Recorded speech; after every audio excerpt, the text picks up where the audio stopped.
നമ്മൾ ധ്യാനിക്കുന്ന ആ വിഷയം നമ്മുടെ മുമ്പേ ജസ്റ്റ് മനസ്സിലാക്കി തരാൻ വേണ്ടിയായി അപ്പവും വീഞ്ഞെടുത്തേക്ക് വെച്ചേക്കുന്നത്. നമ്മുടെ വിശ്വാസത്തിൻ്റെ അടിസ്ഥാനം ദൈവം നമുക്ക് തന്നിരിക്കുന്ന കൽപ്പനയാണ്. സ്നാനപ്പെട്ടവർക്ക് മാത്രമേ ഇതിൽ പങ്കെടുക്കാം. ഇന്ന് ഒത്തിരി സ്ഥലങ്ങളുണ്ട്, ആഭരണമൊക്കെ ഇട്ടുകൊണ്ട് ആൾക്കാർ ഇതിൽ എടുക്കുന്നുണ്ട്. ചിലർ പറയുന്നുണ്ട് സ്നാനപ്പെടേണ്ട ആവശ്യമില്ല, പിള്ളേർക്കും കൊടുക്കുന്നുണ്ട്. ഇന്ന് ഒത്തിരി വ്യത്യസ്ത രീതികൾ നമ്മൾ കാണുന്നുണ്ട്. മനുഷ്യൻ ഇതിന് ഒത്തിരി വ്യത്യാസം കൊണ്ടുവന്നു. ചെറിയ ചെറിയ കപ്പായി, ചിലടത്ത് ഒരപ്പം വേറെ വേറെ കപ്പ്, ചിലടത്ത് ഓരോ കപ്പിൻ്റെ പുറത്ത് തന്നെ ചെറിയ ചെറിയ അപ്പം. ഒത്തിരി വെറൈറ്റീസ് നമുക്ക് കാണാം. പക്ഷെ ഇത് വെറൈറ്റി കൊണ്ടുവരേണ്ട സാധനം അല്ല. ഇതിൽ നമ്മൾ ചെയ്യുന്ന ഓരോ കാര്യത്തിന് ആഴമായ അർത്ഥമുണ്ട്. ഇതൊരു നിഴല സംഭവിച്ച പ്രവൃത്തി, അതിൻ്റെ നിഴലായത്. സോ നമ്മൾ ശ്രദ്ധിച്ച ആദ്യത്തെ വിഷയം, ദൈവം ന്യായപ്രമാണം മനുഷ്യന് കൊടുത്തത് മനുഷ്യനെ സൃഷ്ടിക്കുമ്പോൾ മനുഷ്യൻ്റെ മനസാക്ഷിയിൽ ദൈവം ന്യായപ്രമാണം എഴുതിയിട്ടുണ്ട്. അത് 10 കൽപ്പനയായിട്ടല്ല. 10 കൽപ്പന നിങ്ങൾ വായിച്ചാട്ടെ. പുറപ്പാട് 20-ാമത്തെ അധ്യായം, അവിടെ ആ 10 കൽപ്പനയുണ്ടല്ലോ, നമുക്കതൊന്ന് വായിക്കാം. 10 കമാൻഡ്മെന്റ്സ്. അതിൻ്റെ 1 തൊട്ട് വായിക്കാം. ദൈവം ഈ വചനങ്ങളെ ഒക്കെയും അരുളി ചെയ്തു, അടിമ വീടായ മിസ്രയീം ദേശത്ത് നിന്ന് നിന്നെ കൊണ്ടുവന്ന യഹോവയായ ഞാൻ നിന്റെ ദൈവമാകുന്നു. ഞാനല്ലാതെ അന്യദൈവങ്ങൾ നിനക്ക് ഉണ്ടാകരുത്. ഒരു വിഗ്രഹം ഉണ്ടാക്കരുത്. മീതെ സ്വർഗത്തിലെങ്കിലും താഴെ ഭൂമിയിലെങ്കിലും ഭൂമിക്ക് കീഴെ വെള്ളത്തിലെങ്കിലും ഉള്ള യാതൊന്നിന്റെ പ്രതിമയും അരുത്. അവയെ നമസ്കരിക്കുകയോ സേവിക്കുകയോ ചെയ്യരുത്. നിന്റെ ദൈവമായ യഹോവയായ ഞാൻ തീഷ്ണതയുള്ള ദൈവമാകുന്നു. എന്നെ പകയ്ക്കുന്നവരിൽ പിതാക്കന്മാരുടെ അകൃത്യം 3-ാമത്തെയും 4-ാമത്തെയും തലമുറ വരെ മക്കളുടെ മേൽ സന്ദർശിക്കുകയും എന്നെ സ്നേഹിച്ച് എൻ്റെ കൽപ്പനകളെ പ്രമാണിക്കുന്നവർക്ക് 1000 തലമുറ വരെ ദയ കാണിക്കുകയും ചെയ്യുന്നു. നിന്റെ ദൈവമായ യഹോവയുടെ നാമം വൃഥാ എടുക്കരുത്. തന്റെ നാമം വൃഥാ എടുക്കുന്നവനെ യഹോവ ശിക്ഷിക്കാതെ വിടുകയില്ല. ശബത്ത് നാളിനെ ശുദ്ധീകരിപ്പാൻ ഓർക്ക. 6 ദിവസം അധ്വാനിച്ച് നിന്റെ വേലയൊക്കെയും ചെയ്യുക. 7-ാം ദിവസം നിന്റെ ദൈവമായ യഹോവയുടെ ശബത്ത് ആകുന്നു. അന്ന് നീയും നിന്റെ പുത്രനും പുത്രിയും നിന്റെ വേലക്കാരനും വേലക്കാരത്തിയും നിന്റെ കന്നുകാലികളും നിന്റെ പടിവാതിൽക്കകത്തുള്ള പരദേശിയും ഒരു വേലയും ചെയ്യരുത്. 6 ദിവസം കൊണ്ട് യഹോവ ആകാശവും ഭൂമിയും സമുദ്രവും അവയിലുള്ളതൊക്കെയും ഉണ്ടാക്കി 7-ാം ദിവസം സ്വസ്ഥമായിരുന്നു. അതുകൊണ്ട് യഹോവ ശബത്ത് നാളിനെ അനുഗ്രഹിച്ച് ശുദ്ധീകരിച്ചിരിക്കുന്നു. നിന്റെ ദൈവമായ യഹോവ നിനക്ക് തരുന്ന ദേശത്ത് നിനക്ക് ദീർഘായുസ് ഉണ്ടാകുവാൻ നിന്റെ അപ്പനെയും അമ്മയെയും ബഹുമാനിക്കുക. കൊല ചെയ്യരുത്, വ്യഭിചാരം ചെയ്യരുത്, മോഷ്ടിക്കരുത്, കൂട്ടുകാരന് നേരെ കള്ളസാക്ഷ്യം പറയരുത്, കൂട്ടുകാരന്റെ ഭവനത്തെ മോഹിക്കരുത്, കൂട്ടുകാരന്റെ ഭാര്യയെയും അവന്റെ ദാസനെയും ദാസിയെയും അവന്റെ കാളയെയും കഴുതയെയും കൂട്ടുകാരനുള്ള യാതൊന്നിനെയും മോഹിക്കരുത്. സോ ഇത്രയും ഇതാ 10 കൽപ്പന. പക്ഷെ നമ്മൾ മനസ്സിലാക്കണം, ഈ 10 കൽപ്പന 2 കൽപ്പലകളിലാണ് എഴുതിയത്. 2 എന്താ? ഒന്ന് ദൈവമായിട്ടുള്ള മനുഷ്യന്റെ ബന്ധം, 2-ാമത്തത് മനുഷ്യൻ തമ്മിലുള്ള ബന്ധമാണ്. സോ ഈ 2 കൽപ്പലകളിൽ ദൈവം ഈ പ്രമാണം എഴുതി കൊടുക്കുമ്പോൾ ഇത് 2 പെട്ടകത്തിൻ്റെ അകത്ത് വെച്ചേക്കുന്നത്. ഇത് 2 കാണിക്കുന്നത് ദൈവം മനുഷ്യന്റെ മനസാക്ഷിയിൽ എഴുതിയിരിക്കുന്ന 2 പ്രമാണങ്ങളാണ്. സോ മനുഷ്യൻ ആദ്യത്തെ പ്രമാണത്തെ ലംഘിച്ചു. ഉടനെ തന്നെ ദൈവത്തിൻ്റെ നീതിയിൽ, ദൈവത്തിൻ്റെ ന്യായം മനുഷ്യനെ എന്തോ ചെയ്യുക? ചങ്ങലയിടുക. ആ നിമിഷം തൊട്ട് ന്യായപ്രമാണം മനുഷ്യനെ നോക്കുമ്പോൾ പറയുന്നത് നീ ശപിക്കപ്പെട്ടവനാ. അതെന്താ ശപിക്കപ്പെട്ടവൻ പറയുന്നത്? നീ ദൈവത്തിൻ്റെ ന്യായത്തിൽ നിന്ന് ഇനി നിനക്ക് രക്ഷപ്പെടാൻ കഴിയത്തില്ല. നീ എത്ര നല്ല പ്രവൃത്തി ചെയ്താലും, എത്ര ഭക്തി കാണിച്ചിട്ടാൽ, ന്യായപ്രമാണം പറയുന്നത് നിനക്ക് ഇനി രക്ഷ, വിടുതൽ എത്ര ശ്രമിച്ചാലും ഒന്നും ചെയ്യാൻ കഴിയത്തില്ല. അതുകൊണ്ടാണ് അതാ ന്യായപ്രമാണത്തിൻ്റെ ശാപം, മരണം. പക്ഷെ മനുഷ്യൻ, നമ്മൾ ശ്രദ്ധിക്കേണ്ട ഇതുമായി ബന്ധപ്പെട്ട ഒരു വിഷയമാണ്. മനുഷ്യൻ ദൈവത്തെ സ്നേഹിക്കേണ്ട പോലെ സ്നേഹിക്കാതെ സ്വന്തം ഇഷ്ടപ്രകാരം നടക്കാൻ തീരുമാനിച്ച ആ നിമിഷം ദൈവം ചങ്ങലയിട്ടെങ്കിലും മനുഷ്യന്റെ അകത്ത് പ്രവേശിച്ചത് പാപമാണ്.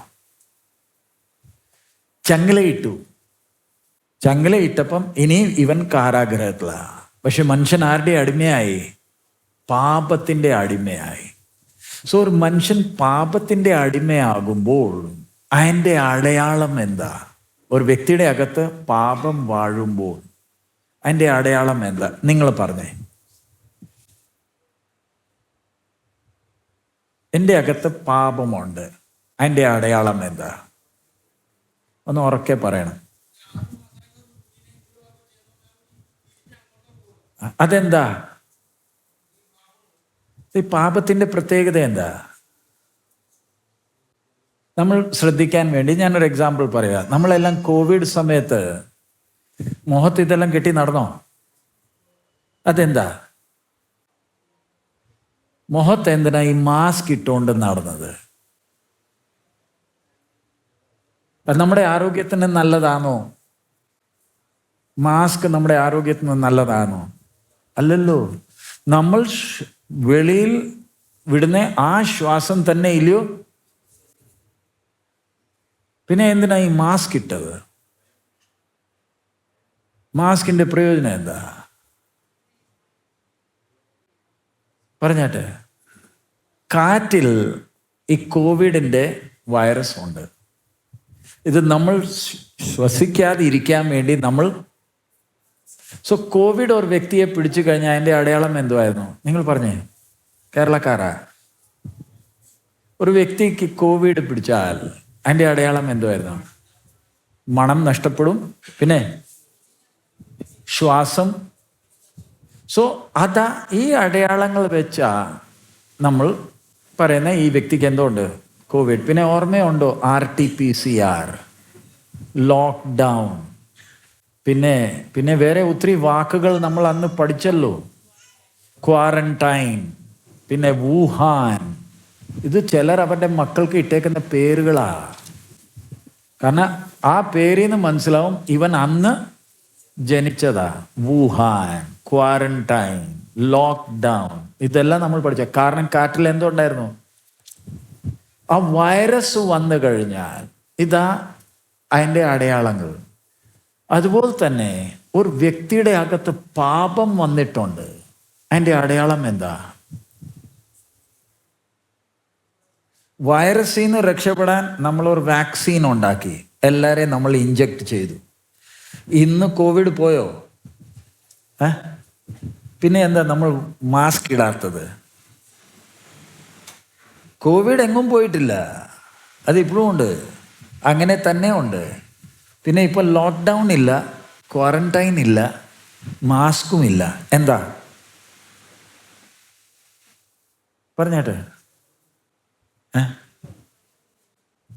കോവിഡ് പോയിട്ടില്ല, അത് അങ്ങനെ തന്നെ ഉണ്ട്. പിന്നെ എന്താ മാസ്ക് ഇല്ലാത്തത്? നമുക്ക് എന്താ? നമുക്ക് ഒന്നിച്ചു വരുന്നതിൽ സർക്കാരിന് ഒരു തടസ്സം ഇല്ലല്ലോ. അല്ലെങ്കിൽ അന്നത്തെ കാലത്തുണ്ടായിരുന്ന ആ കഷ്ടം. ഞങ്ങൾ ഭോപ്പാലിൽ നിന്ന് ഇവിടെ വരണമെങ്കിൽ ഹോസ്പിറ്റലിൽ പോയി 2000 രൂപ കൊടുക്കണം. അവർ നമ്മുടെ മൂക്ക് ചുരണ്ടും. അത് കഴിഞ്ഞിട്ട് ഞങ്ങളോട് പറയുന്നത് ഞങ്ങൾ ടെസ്റ്റ് ചെയ്യാം. എവിടെ ടെസ്റ്റ് ചെയ്യാനാ? ചുമ്മാ പേരിന് വേണ്ടി, പൈസ ഉണ്ടാക്കാൻ വേണ്ടി ഉണ്ടാക്കിയ പരിപാടിയായിരുന്നു, അല്ല വേറെ ഒന്നുമല്ല. 2000 രൂപ കൊടുക്കണം എൻ്റെ മൂക്ക് ചുരണ്ടാൻ. അത് കഴിഞ്ഞിട്ട് അവർക്ക് തോന്നുവാണെങ്കിൽ പറയും പോസിറ്റീവ്, അവർക്ക് തോന്നുവാണെങ്കിൽ അവർ പറയും നെഗറ്റീവ്. അതായിരുന്നു കളി. ഇഷ്ടം പോലെ പൈസ ഉണ്ടാക്കി. ഇനി എല്ലാം മൂലയ്ക്ക് ആശുപത്രിയുമുണ്ട്. പാപം അകത്ത് വന്നാൽ അതിൻ്റെ അടയാളം എന്താ? പാപത്തിന് ഇതുവരെ ഒരു വാക്സിനും മനുഷ്യൻ കണ്ടെത്തിയിട്ടില്ല. എൻ്റെ അകത്ത് പാപമുണ്ടെന്ന് അതിൻ്റെ അടയാളം എന്താ? നമ്പർ 1, മരണഭീതിയുണ്ട്. ഒരുവന്റെ അകത്ത് മരണഭീതി ഉണ്ടെങ്കിൽ അതിൻ്റെ അർത്ഥം എന്താ? അകത്ത് ഈ സാധനമുണ്ട്. വന്നിട്ടുണ്ട്. ഇത് നമുക്ക് നമ്മുടെ പിതാക്കന്മാർ ആദം മുതൽ കിട്ടിയതാ. പക്ഷെ നമ്മളിവിടെ ഇരിക്കുന്നവർ ക്രിസ്തു മുഖാന്തരം പാപത്തിൽ നിന്ന് എന്തോ കിട്ടിയവരാ? വിടുതൽ. ക്ഷമയല്ല, പാപത്തിൽ നിന്ന് വിടുതൽ കിട്ടിയവരാ. പക്ഷെ വിടുതൽ കിട്ടിയ ഒരു വ്യക്തിയുടെ അകത്ത് പാപത്തിന് പിന്നെയും പ്രവേശിക്കാം. നമുക്കാർക്കും മരണം വരെ പറയാൻ ഒക്കത്തില്ല, ഇനി ഞാൻ പാപത്തിൻ്റെ അടിമ ആകത്തില്ല. ഇത് അവസരം നോക്കി നടക്കുക. നമ്മുടെ ചുറ്റുപാട് എല്ലാവർക്കും എന്തുകൊണ്ട്? പാപം അവരുടെ അകത്ത് വാഴുമ്പോൾ ആ പാപത്തിന് ഒരു വിശ്വാസിയുടെ ജീവിതത്തിൽ പിന്നെയും വരാം. ആദ്യത്തെ അടയാളം മരണഭീതി, രണ്ടാമത്തത് നിഗളമ, പിന്നെ ഞാൻ ഏതാണ്ട് അനുസരണം പറഞ്ഞ വഴിയേ പോയിട്ടില്ല. മനസാക്ഷി കുത്തിയാലും സ്വന്തം ആഗ്രഹത്തിന് വേണ്ടിയാ ജീവിക്കുന്നത്, സ്വയത്തിന് വേണ്ടിയാ ജീവിക്കുന്നത്. ഇതാ പാപം അകത്ത് വന്നാൽ ഒരു വ്യക്തിയുടെ അകത്തുള്ള അടയാളങ്ങൾ. പിന്നെ നാളത്തെക്കുറിച്ചുള്ള ഭാരമാ, ചിന്തയാ. സോ അങ്ങനെയാണെങ്കിൽ നമ്മൾ ഓരോരുത്തരും നമ്മളെ തന്നെ ശോധന ചെയ്യേണ്ടി വരും. ഈ പാപം മടങ്ങി വന്നോ? അതിൻ്റെ ഒരു ടെസ്റ്റ്, സിമ്പിൾ വീട്ടിൽ ചെയ്യാവുന്ന ടെസ്റ്റ്. കോവിഡിനുണ്ടായിരുന്നല്ലോ ടെസ്റ്റ്. ഈ പുസ്തകം എനിക്ക് ധ്യാനിക്കാൻ കഴിയുന്നില്ലെങ്കിൽ, ഇത് തുറക്കുമ്പോഴേ എനിക്ക് ഉറക്കം വരുവാണെങ്കിൽ, ഗ്യാരണ്ടിയാ അകത്ത് എന്തോ ഉണ്ട്? പാപമാണ്.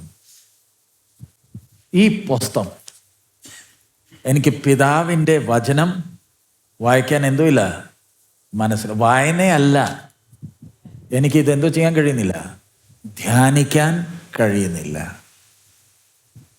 എനിക്കറിയാം ഇത് ധ്യാനിക്കേണ്ടതാ, പക്ഷെ ഞാൻ ധൃതിയിൽ ഓരോ അധ്യായം വായിച്ചങ്ങ് പോകുക, എനിക്ക് കഴിയുന്നില്ല. അതിൻ്റെ അർത്ഥം ഈ പുസ്തകത്തിൻ്റെ പ്രത്യേകത, ഇത് നമ്മളെ പാപത്തിൽ നിന്ന് കാക്കും. അഥവാ പാപം വന്നിട്ടുണ്ടെങ്കിൽ ഇത് വായിക്കാൻ, ധ്യാനിക്കുവാൻ കഴിയത്തില്ല. സോ ഞാൻ എന്നെ തന്നെ ശോധന ചെയ്യേണ്ടതാ. ദൈവം കയീനോട് പറഞ്ഞ ആ വിഷയം വായിച്ച്, ഉൽപ്പത്തി പുസ്തകം 3-ാമത്തെ അധ്യായമല്ല, 4-ാമത്തെ അധ്യായം. കയീനോട് സർവശക്തൻ 6-ാം വാക്യം താക്കീത് കൊടുക്കുന്നുണ്ട്. 6-ാം വാക്യം വായിച്ചേ. എന്നാറെ യഹോവ കയീനോട്, നീ കോപിക്കുന്നത് എന്തിന്? നിന്റെ മുഖം വാടുന്നതും എന്ത്? നീ നന്മ ചെയ്യുന്നു എങ്കിൽ പ്രസാദമുണ്ടാകിയില്ലയോ? നീ നന്മ ചെയ്യുന്നില്ലെങ്കിലോ പാപം വാതിൽക്കൽ കിടക്കുന്നു, അതിന്റെ ആഗ്രഹം നിങ്കിലേക്ക് ആകുന്നു, നീയോ അതിനെ കീഴടക്കണമെന്ന് കൽപ്പിച്ചു. സോ ഇവിടെ കർത്താവ് കയീനോട് പറയുമ്പോൾ ഒരു ചോദ്യം, കയീനിന്റെ അകത്ത് പാപം വന്നോ? മുമ്പേ തന്നെ ഉണ്ടോ? അതോ വെളി നിൽക്കുകയാണോ? പറഞ്ഞാട്ടെ. കയീൻ പാപം, കയീനിന്റെ അകത്ത് പാപം വന്നോ? അതോ വെളി നിൽക്കുകയാണോ? പറഞ്ഞാട്ടെ, സഹോദരിമാർ പറഞ്ഞാട്ടെ. അകത്തുണ്ടോ? സോ പിന്നെ എന്തിനാ ദൈവം പറയുന്നേ പാപം വാതിക്കെ നിൽക്കുന്നു? അതിൻ്റെ അർത്ഥം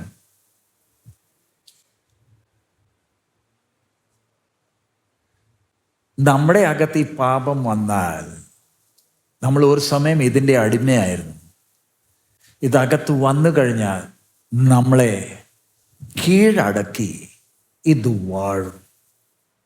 നമുക്ക് ചെയ്യാൻ മനസ്സില്ലാത്ത പ്രവൃത്തികൾ നമ്മളെ കൊണ്ട് ചെയ്യിപ്പിക്കും. തൻ്റെ മോഹങ്ങളെ നമ്മുടെ ശരീരം കൊണ്ട് നിവർത്തിപ്പിക്കും. പാപത്തിന് എന്തുണ്ട്? മോഹങ്ങളുണ്ട്. പിന്നെ നാളെ കരഞ്ഞിട്ട് കാര്യമില്ല. ഇന്നലെ നിങ്ങൾ ന്യൂസിൽ വായിച്ചു എന്ന് ഞാൻ അറിയുന്നില്ല. ഹൈദരാബാദിലെ ഒരു പോലീസുകാരൻ തൻ്റെ ഭാര്യ ഈ ജാനുവരി 16-ാം തീയതി തൊട്ട് കാണാനില്ല.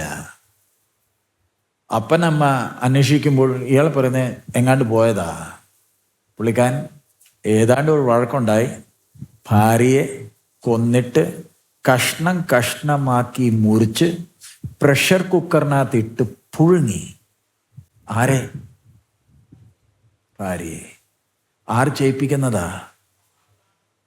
ആ പാപം എൻ്റെ അകത്ത് വന്നാൽ ഞാൻ കർത്താവിൻ്റെ വേലയിലാ. എനിക്ക് ഭാര്യയുണ്ട്, എനിക്ക് മക്കളുണ്ട്, കൊച്ചുമക്കളുണ്ട്. ഈ പാപം അകത്ത് വന്നു കഴിഞ്ഞാൽ പിന്നെ എൻ്റെ ഭാര്യയെ ഞാൻ എങ്ങനെ നോക്കത്തില്ല?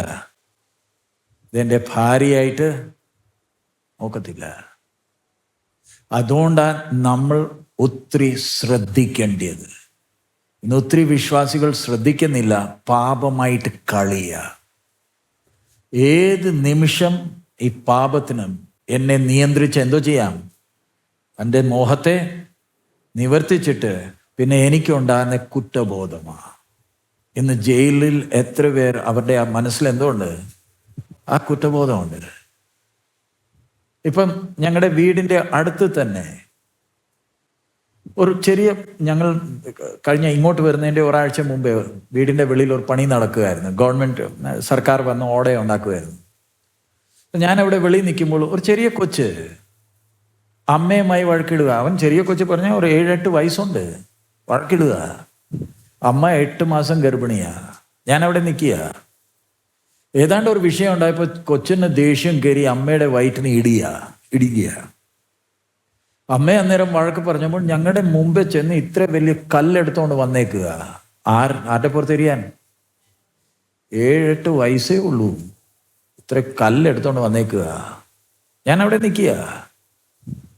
ഞാൻ നേരിട്ട് ചെന്ന് 2 എണ്ണം അവൻ്റെ മോന്തക്കിട്ട് 2 എണ്ണം കൊടുത്തു. അയലൊക്കെക്കാരനാ, വിശ്വാസിയല്ല. എന്നാലും നമ്മുടെ മുമ്പേ ഒരു ചെറിയ കൊച്ച് അവൻ്റെ അമ്മയെ കല്ലെറിയാൻ വേണ്ടി എന്താ ചെയ്യുക? പോവാ.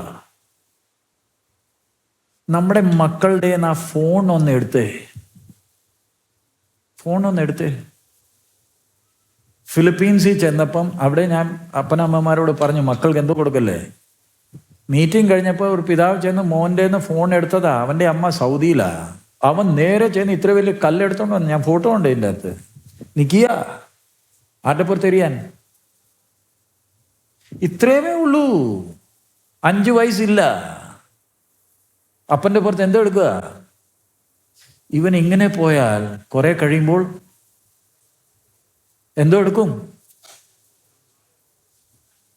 ഈ ഭർത്താവ് സ്വന്തം ഭാര്യ എന്തോ ചെയ്തു? നമ്മൾ ഇവിടെ ഇരിക്കുന്നവർ ആർക്കെങ്കിലും പറയാൻ കഴിയുമോ പാപത്തിന് എൻ്റെ അകത്ത് കയറാനൊക്കത്തില്ല? നമ്മുടെ തീരുമാനമല്ല, ദൈവത്തിൻ്റെ. അതുകൊണ്ട് ഈ പാപം മടങ്ങി വരുന്നത് എങ്ങനെ? ഒരു വിശ്വാസിയുടെ അകത്ത് പാപം മടങ്ങി വരുന്നത് എങ്ങനെ? ഇപ്പം ചോദ്യം വന്നല്ലോ. ഇത് മടങ്ങി വരുന്നത് ഞാൻ വെറുതെ ഇരുന്ന് കുറെ കാര്യങ്ങൾ ചിന്തിച്ചുകൊണ്ടിരിക്കുന്ന എനിക്ക് ശീലമുണ്ട്. ഞാൻ വെറുതെ ഇരുന്ന് എന്തോ ചെയ്യുക? ചിന്തിക്കുക. നമ്മൾ ചിന്തിക്കുന്ന കാര്യങ്ങളുടെ പുറത്ത് നമുക്ക് എന്തോ വേണം? നിയന്ത്രണം വേണം. ഞാനൊരു ദൈവ പൈതലാ. ഞാൻ ഈ ചിന്തിക്കുന്ന വിഷയം ഒരു ദൈവ പൈതലിന് യോഗ്യമാണോ? നമ്മളിങ്ങനെ ചിന്തിച്ച് അങ്ങ് പോകും. പിന്നെ അകത്ത് എന്തോ ഉണ്ട്? ആഗ്രഹങ്ങൾ ഉണ്ട്. ദൈവ പൈതലിന് ഇല്ലാത്ത ആഗ്രഹം, ഉണ്ടാകാൻ പാടില്ലാത്ത ആഗ്രഹങ്ങൾ അകത്തുണ്ട്. ഈ ചിന്ത പിന്നെ നാളെ എന്തുമായി മാറും? മോഹമായി മാറും. പിന്നെ ഇത് മടങ്ങി ആരെ കൊണ്ടുവരും? പാപത്തെ അകത്ത് കൊണ്ടുവന്നു കഴിഞ്ഞാൽ പിന്നെ ഒരു കള്ളുടിയൻ പോലെ ഞാൻ നടക്കുന്നത്. ഞാൻ എൻ്റെ സ്വന്തം ബോധത്തിൽ അല്ല. എനിക്കിനിയിപ്പോൾ എൻ്റെ കാര്യം നടന്ന് കിട്ടിയാൽ മതി. എനിക്ക് മറ്റവരെ കുറിച്ച് ഒരു ചിന്തയും ഇല്ല. എനിക്ക് എൻ്റെ ഭർത്താവിൻ്റെ വിഷയമല്ല, എൻ്റെ ഭാര്യയുടെ വിഷയമല്ല. എനിക്ക് എൻ്റെ കാര്യം നടന്ന് കിട്ടിയാൽ മതി. ഈ പാപം നാളെ നമ്മളെ എങ്ങോട്ട് നയിക്കുമെന്ന് നമ്മൾ അറിയുന്നില്ല. അതുകൊണ്ട് നമ്മുടെ മനസ്സിൽ വരുന്ന എല്ലാ ചിന്തകളെ നമ്മൾ എന്തു ചെയ്യണം? കീഴടക്കണം. സോ ഇവിടെ മനുഷ്യൻ പാപത്തിൻ്റെ ആരായി? അടിമയായി. കയ്യിലെന്തോ ഉണ്ട്? ചങ്ങലയുണ്ട്. സോ ഇനിയും ദൈവം മനുഷ്യനോട് ഇടപെടുന്ന ആ രീതി നോക്കിക്കണം. ഉൽപ്പത്തി പുസ്തകം 3-ാമത്തെ അധ്യായം. അതിൻ്റെ നമുക്ക് ദൈവം മനുഷ്യന് കൊടുത്ത ആ ആശ, അതിൻ്റെ 20-ാമത്തെ വാക്യം 20 തൊട്ട് വായിച്ചേ. 3:20. മനുഷ്യൻ തന്റെ ഭാര്യയ്ക്ക് ഹവ്വ എന്ന് പേരിട്ടു. അവൾ ജീവനുള്ളവർക്കെല്ലാം മാതാവല്ലോ. യഹോവയായ ദൈവം ആദാമിനും അവന്റെ ഭാര്യയ്ക്കും തോൽ കൊണ്ട് ഉടുപ്പുണ്ടാക്കി അവരെ ഉടുപ്പിച്ചു. അതിന്റെ കൂടെ 15-ാമത്തെ വാക്യം കൂടെ. ഞാൻ നിനക്കും സ്ത്രീക്കും നിന്റെ സന്തതിക്കും അവളുടെ സന്തതിക്കും തമ്മിൽ ശത്രുത്വം ഉണ്ടാക്കും. അവൻ നിന്റെ തല തകർക്കും, നീ അവന്റെ കുതികാൽ തകർക്കും. ഇവിടെ ഒന്നുകൂടെ ആ 15 വായിച്ചേ. ഞാൻ നിനക്കും സ്ത്രീക്കും നിന്റെ സന്തതിക്കും അവളുടെ സന്തതിക്കും തമ്മിൽ ശത്രുത്വം ഉണ്ടാക്കും. അവൻ നിന്റെ തല തകർക്കും, നീ അവന്റെ കുതികാൽ തകർക്കും. അതിന്റെ കൂടെ തന്നെ നമ്മൾ 21 വാക്യം വായിച്ചല്ലോ. ഇനിയും ഇങ്ങനത്തെ മനുഷ്യനോട് ദൈവത്തിന്റെ ഇടപെടൽ, ദൈവത്തിന്റെ പ്രമാണത്തെ മനുഷ്യൻ എന്തോ ചെയ്തു? ലംഘിച്ചു. ദൈവത്തിന്റെ നിയമം മനുഷ്യന്റെ കയ്യിൽ ചങ്ങലയിട്ടു. ഇനിയും അതിൻ്റെ കൂടെ ഗലാത്യർ 3:19-20. ഗലാത്യർ 3 ഗലേഷ്യൻസ് 3:19-20. എന്നാൽ ന്യായപ്രമാണം എന്തിന്? വാഗ്ദത്തം ലഭിച്ച സന്തതി വരുവോളം അത് ലംഘനങ്ങൾ നിമിത്തം കൂട്ടിച്ചേർത്തതും ദൂതന്മാർ മുഖാന്തരം മധ്യസ്ഥന്റെ കയ്യിൽ ഏൽപ്പിച്ചതുമത്രേ. ഒന്നുകൂടെ വായിച്ചേ ആ വാക്യം ശ്രദ്ധയോടെ. പുതിയ നിയമം പഴയ നിയമം നമ്മൾ ഒന്നിച്ചാ ഇനിയും ധ്യാനിക്കാൻ പോകുന്നേ. എന്നാൽ ന്യായപ്രമാണം എന്തിന്?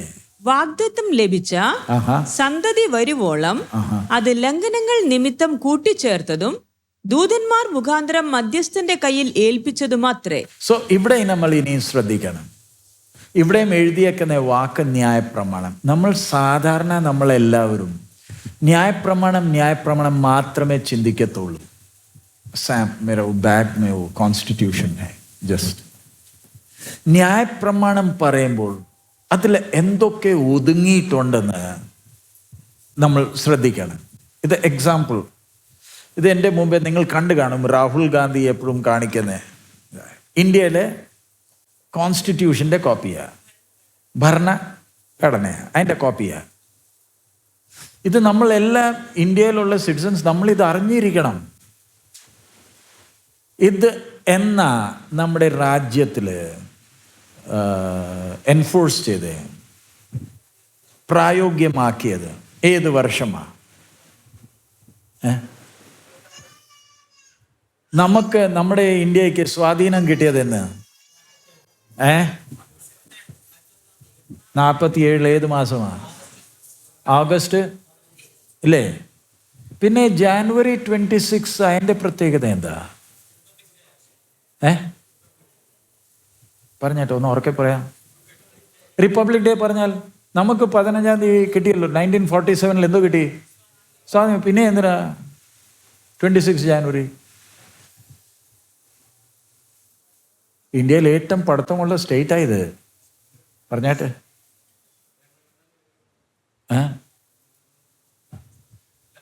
15th ഓഗസ്റ്റിന് നമ്മുടെ കൊടി ഉയർത്തുന്നതും 26 ജാനുവരി ആ കൊടിയുമായി നമ്മൾ ചെയ്യുന്നത് രണ്ടും ഒരുപോലാണോ? നിങ്ങൾ ഇന്ത്യക്കാർ തന്നെയാണോ? ഈ 2 ദിവസം ആ കൊടി, ഇന്ത്യൻ ഫ്ലാഗ് ഒരുപോലാണോ മേളോട്ട് പോന്നേ? നിങ്ങൾ ഇന്ത്യൻസ് അല്ല.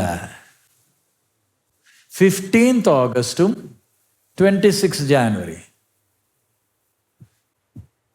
2 ദിവസം നമ്മുടെ കൊടി ഒരുപോലാണോ മേളോട്ട് പോന്നേ? എന്താ പ്രത്യേകത? 15th ഓഗസ്റ്റിന് നമ്മുടെ കൊടി താഴേന്ന് മേളോട്ടാ പോന്നേ, മേളോട്ട് പോകും. 26 ജാനുവരി കൊടി ഓൾറെഡി മേളില, അതിനെ വിടർത്തും, അത്രേ ഉള്ളൂ. അതിൻ്റെ അകത്ത് പൂ ഇട്ടിട്ട് അതിനെ കെട്ടി വെച്ചേക്കുക. ഇന്ത്യയിലെ പ്രസിഡൻ്റാ ചെന്നായ കയർ വലിക്കുമ്പോൾ അതെന്തോ ചെയ്യുന്നേ? വിടരുന്നത്. അതെന്താ അങ്ങനെ? 15th ഓഗസ്റ്റിന് നമുക്ക് സ്വാതന്ത്ര്യം കിട്ടിയപ്പം നമ്മുടെ രാജ്യം അന്ന് ബാക്കി രാജ്യങ്ങളുടെ മധ്യയിൽ നമ്മുടെ കൊടി ഉയർന്ന് നമ്മളും ഒരു രാജ്യമായി തീർന്നത്. അന്ന് വരെ നമ്മൾ ഒരു രാജ്യം അല്ലായിരുന്നു, അടിമത്വത്തിലായിരുന്നു. അന്ന് നമ്മുടെ ഈ കൊടി എങ്ങോട്ട് പോകുന്നേ? നമ്മളും ഒരു രാജ്യമായി തീർന്നു. 26 ജാനുവരി 1950 നമ്മൾ ഓൾറെഡി എവിടാ? ബാക്കി രാജ്യങ്ങളിൽ നമ്മളും ഒരു രാജ്യം. 47 തൊട്ട് നമ്മൾ ഒരു രാജ്യമാണ്. പക്ഷേ നമുക്ക് എന്തോ ഇല്ലായിരുന്നു. 26 ജാനുവരിന് നമ്മുടെ ഈ ഭരണഘടന, കോൺസ്റ്റിറ്റ്യൂഷൻ എൻഫോഴ്സ് ചെയ്യുന്നത്. അതിൻ്റെ അർത്ഥം ഇനി ഇന്ന് മുതൽ നമ്മുടെ രാജ്യത്തെ ഭരിക്കുന്നത് ഏതായിരിക്കും? ഈ കോൺസ്റ്റിറ്റ്യൂഷൻ ആയിരിക്കും. അതാ 26 ജാനുവരിയുടെ പ്രത്യേകത. 15th ഓഗസ്റ്റിന് നമുക്ക് കോൺസ്റ്റിറ്റ്യൂഷൻ കിട്ടിയില്ല. നമുക്ക് എന്തോ കിട്ടി? സ്വാതന്ത്ര്യം കിട്ടി. പക്ഷേ 26 ജാനുവരിക്ക് ലോകത്തിലെ ഏറ്റവും വലിയ കോൺസ്റ്റിറ്റ്യൂഷൻ ആർക്കാ? നമുക്ക്. സോ നമ്മുടെ രാജ്യത്തെ ഭരിക്കുന്നത് പ്രൈം മിനിസ്റ്ററോ പ്രസിഡന്റോ അല്ല. ഇതാ ഭരണ. ഇതിൽ നമ്മുടെ പിതാക്കന്മാർ ഇരുന്ന് നമ്മുടെ രാജ്യത്തെ എങ്ങനെ ഭരിക്കണമെന്ന് അവർ ഇരുന്ന് നിയമങ്ങൾ ഉണ്ടാക്കി. ആ നിയമങ്ങൾ നമ്മുടെ കോൺസ്റ്റിറ്റ്യൂഷണൽ കമ്മിറ്റിയിൽ എന്തോ ചെയ്തു? പാസ് ചെയ്തു. ഇത് കോൺസ്റ്റിറ്റ്യൂഷൻ. സോ ലോക്സഭ രാജ്യസഭയിൽ അവർ എന്തോ ചെയ്യുന്നു? ലോക്സഭ രാജ്യസഭയിൽ അവിടെ നമ്മൾ വോട്ട് ചെയ്ത് അയച്ച അവർ ഇതിനെ എന്തോ ചെയ്യും? ഇതിനെ റിവിഷൻ ചെയ്യും, അല്ലെങ്കിൽ പുതിയ നിയമം അവർ എഴുതും, അത് ഇതിൽ ആഡ് ചെയ്യും. അതാ ലോക്സഭയും രാജ്യസഭ ചെയ്യുന്നത്. പ്രസിഡന്റും പ്രൈം മിനിസ്റ്ററും ചീഫ് മിനിസ്റ്ററും ഗവർണർ എന്തുവാ ചെയ്യുന്നത്? ഇതിൽ എഴുതിയേക്കുന്നത് അതിനെ പ്രായോഗത്തിൽ കൊണ്ടുവരും. അതാ എക്സിക്യൂട്ടീവ് ചെയ്യുന്നത്. അതേസമയം സുപ്രീം കോടതിയും ഹൈക്കോടതിയും ഉണ്ടല്ലോ, അതെന്തുവാ ചെയ്യുന്നത്? ചെയ്യുന്നതെല്ലാം ഇതനുസരിച്ച് ആണോന്ന് അതാ ജുഡീഷ്യറി ചെക്ക് ചെയ്യുന്നത്. സുപ്രീം കോടതിയിലെ ജഡ്ജൊക്കെ നിയമം ഉണ്ടാക്കത്തില്ല.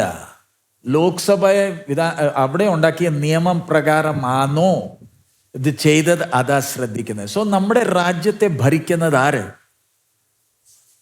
രാജ്യത്തിൻ്റെ ഭരണഘടന. ഇതിൽ എഴുതിയിട്ടുണ്ട്.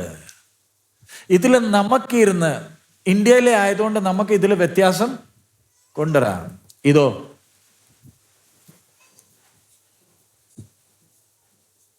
ഇതാരെഴുതിയതാ? ആ 10 കൽപ്പന ആ കൽപ്പലകയിൽ മോശെ കൊണ്ട് എഴുതിപ്പിച്ചതല്ല. ഞാൻ പറയാം, നീ എഴുതണമെന്നല്ല, നീ ഇങ്ങോട്ട് താ, ഞാൻ എഴുതാം.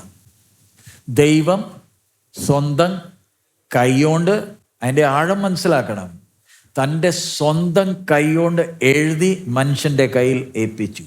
2 കൽപ്പലകൾ 2 സൈഡിലും എഴുതിയിട്ടുണ്ട്. അതാ പെട്ടകത്തിൻ്റെ അകത്ത് വെച്ചേക്കുന്നത്.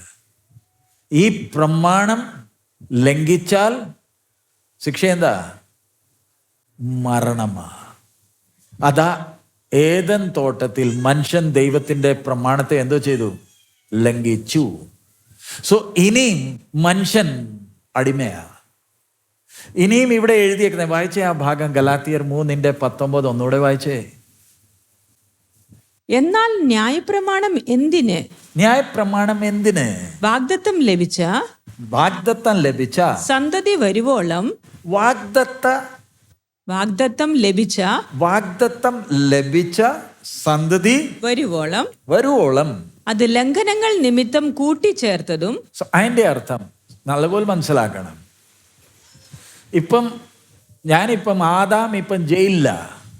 പക്ഷെ ജയിലിൽ പോയാൽ അവിടെ സ്വാതന്ത്ര്യം ഇല്ല. ജയിലിൽ ഒരുവൻ പോയാൽ അവിടെ സ്വന്തം ഇഷ്ടപ്രകാരം എനിക്ക് ഉറങ്ങാനോ തിന്നാനോ വിശ്രമിക്കാൻ എന്നെ കൊണ്ട് കഴിയത്തില്ല. ഇനി ജയിലിൽ അതിൻ്റെതായി തന്നെ നിയമങ്ങൾ ഉണ്ട്. ജയിലിൻ്റെ അകത്ത് എന്തുണ്ട്? നിയമം ലംഘിച്ചവൻ ജയിലിൽ പോയി കഴിഞ്ഞാൽ ജയിലിൻ്റെ അകത്ത് എന്തുണ്ട്? നിയമങ്ങളുണ്ട്. അതിൻ്റെതായ തന്നെ ഓരോ കാര്യങ്ങളുണ്ട്. അതുപോലെ തന്നെ മനുഷ്യൻ ദൈവത്തിൻ്റെ പ്രമാണം ലംഘിച്ചപ്പം ശ്രദ്ധിക്കണം, ഈ മനുഷ്യൻ്റെ കയ്യിൽ 10 കൽപ്പനയല്ല 613 വിധികളും ചട്ടങ്ങളും കൽപ്പനകളും എഴുതി കൊടുത്തു. എത്ര എണ്ണം? 613 എവിടത്തേക്കാ? ജയിലിൻ്റെ അകത്ത് കിടക്കുന്നുണ്ട്. നീ ഈ കാരാഗ്രഹത്തിൽ ഇരിക്കുമ്പോൾ നീ ശപിക്കപ്പെട്ടവനാ, നിനക്ക് വിടുതലില്ല. പക്ഷെ വാഗ്ദത്ത സന്തതി വരുന്നവരെ ഞാൻ കൃപയുള്ളവനായതുകൊണ്ട് നീ ജയിലിൽ കിടക്കുമ്പോൾ ഈ 613 നീ എന്തോ ചെയ്തോണം? പ്രമാണിക്കണം. ഒരെണ്ണമെങ്കിലും തട്ടിയാൽ നിന്റെ പുറത്ത് വിധിയുണ്ട്. ആ നിമിഷം ആ വിധി നടപ്പിലാക്കും. മനസ്സിലായോ? ദൈവം മനുഷ്യന് ഏദൻ തോട്ടത്തിൽ തന്നെ എന്തോ കൊടുത്തു? വിധിച്ചു. പക്ഷെ ആ വിധി എന്തോ ചെയ്തിട്ടില്ല? നടപ്പാക്കിയിട്ടില്ല. ആ നടപ്പാക്കുന്ന കാലം വരെ കൃപയുള്ളവനായതുകൊണ്ട് ഞാൻ നിനക്ക് എന്തോ തരിക? ചട്ടങ്ങളും വിധികളും കൽപ്പനകൾ തരുന്നു. അത് നീ പ്രമാണിച്ചോണം.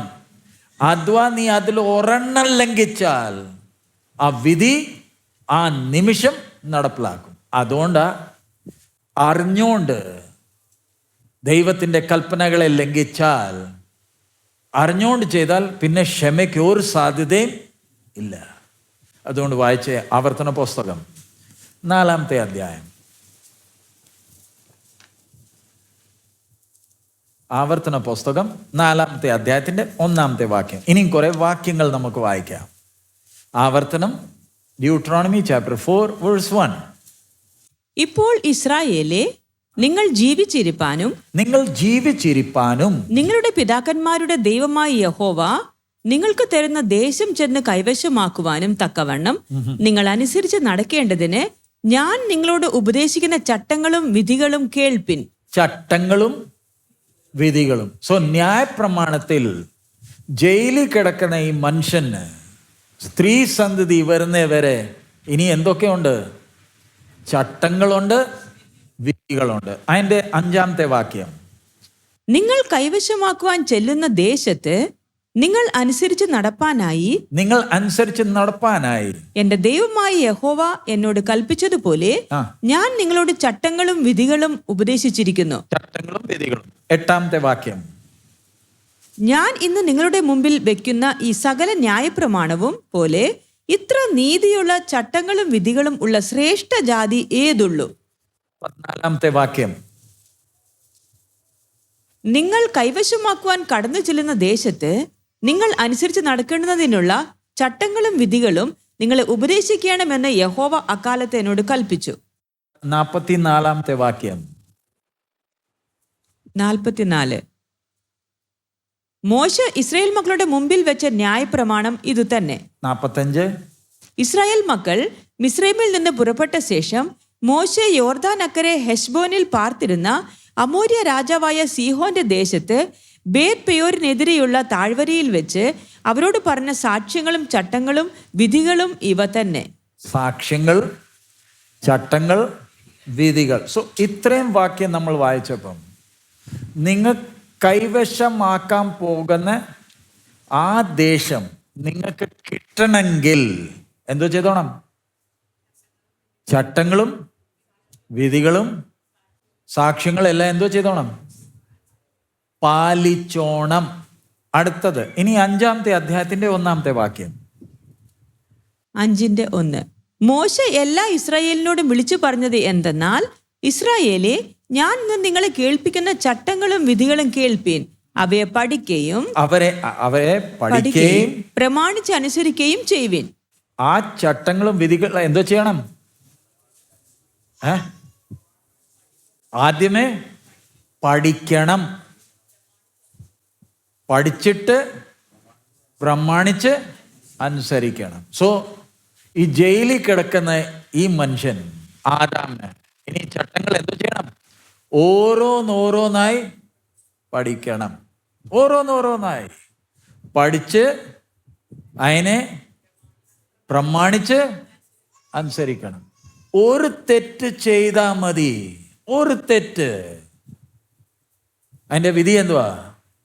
മരണശിക്ഷ. അതിൽ നിന്ന് രക്ഷപ്പെടാൻ എത്ര എണ്ണമുണ്ട്?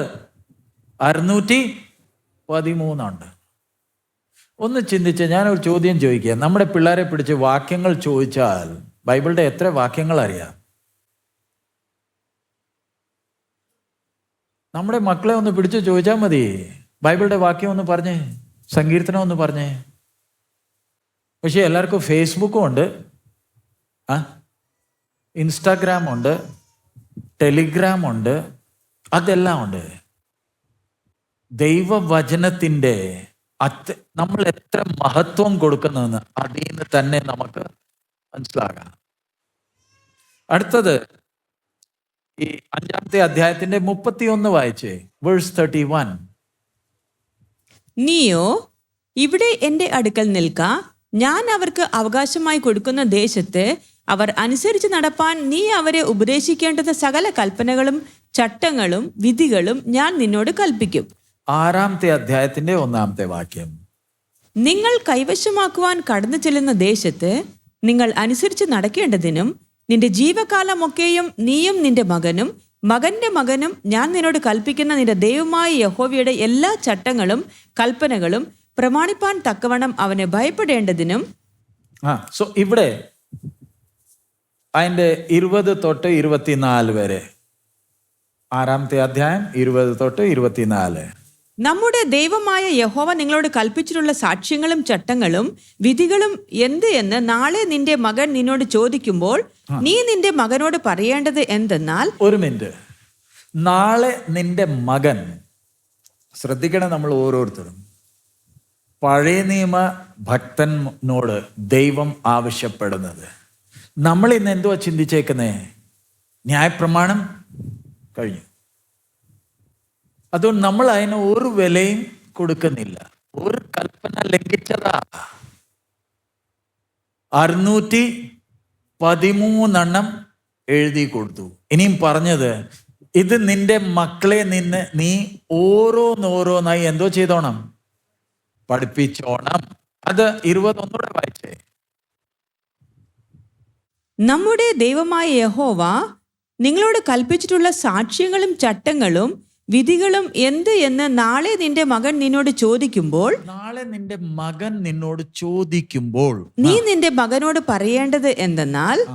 ഞങ്ങൾ മിസ്രയീമിൽ ഫറവോന് അടിമകളായിരുന്നു, എന്നാൽ യഹോവ ബലമുള്ള കൈ കൊണ്ട് ഞങ്ങളെ മിസ്രയീമിൽ നിന്ന് പുറപ്പെടുവിച്ചു. മിസ്രയീമിന്റെയും ഫറവോന്റെയും അവന്റെ സകല കുടുംബത്തിന്റെയും മേൽ ഞങ്ങൾ കാണുക യഹോവ മഹത്തും ഉഗ്രവുമായുള്ള അടയാളങ്ങളും അത്ഭുതങ്ങളും പ്രവർത്തിച്ചു. ഞങ്ങളെയോ താൻ നമ്മുടെ പിതാക്കന്മാരോട് സത്യം ചെയ്ത ദേശം തരുവാൻ അതിൽ കൊണ്ടുവന്നാക്കേണ്ടതിന് അവിടെ നിന്ന് പുറപ്പെടുവിച്ചു.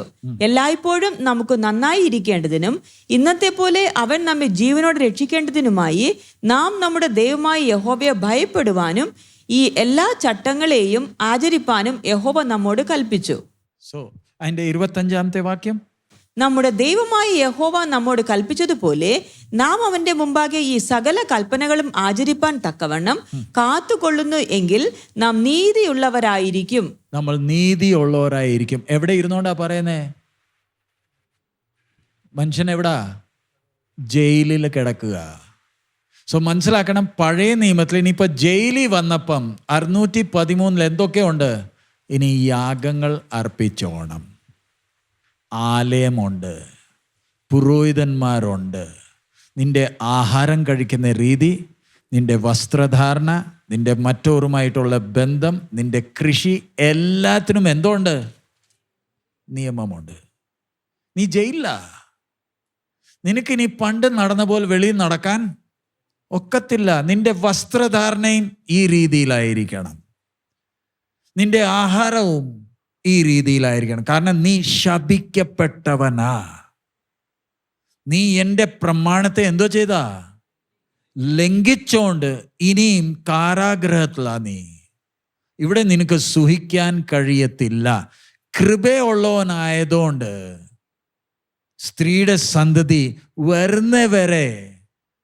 നിനക്ക് ജീവിക്കാൻ ഒരു അവസരമുണ്ട്. അതെങ്ങനെ പറയുന്ന ചട്ടങ്ങളും പ്രമാണങ്ങളും അനുസരിച്ച് എന്തോ ചെയ്തോണം.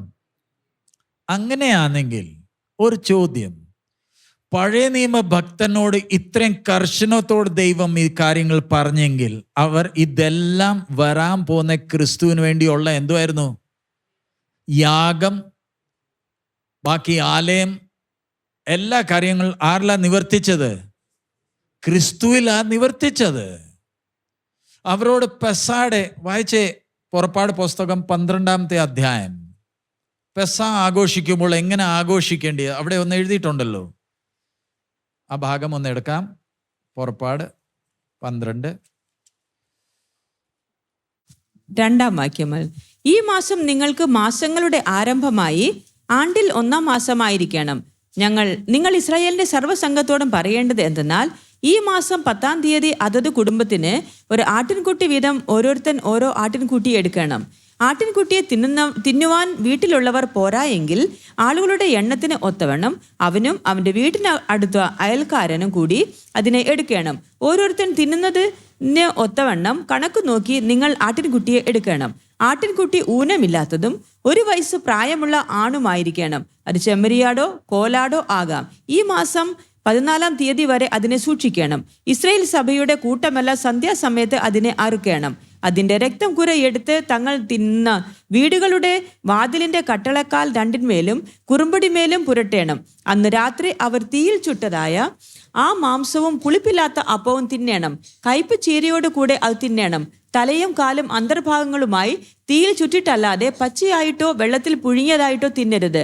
പിറ്റന്നാൾ കാലത്തേക്ക് അതിൽ ഒന്നും ശേഷിപ്പിക്കരുത്. പിറ്റന്നാൾ കാലത്തേക്ക് ശേഷിക്കുന്നത് നിങ്ങൾ തീയിലിട്ട് ചുട്ടുകളയണം.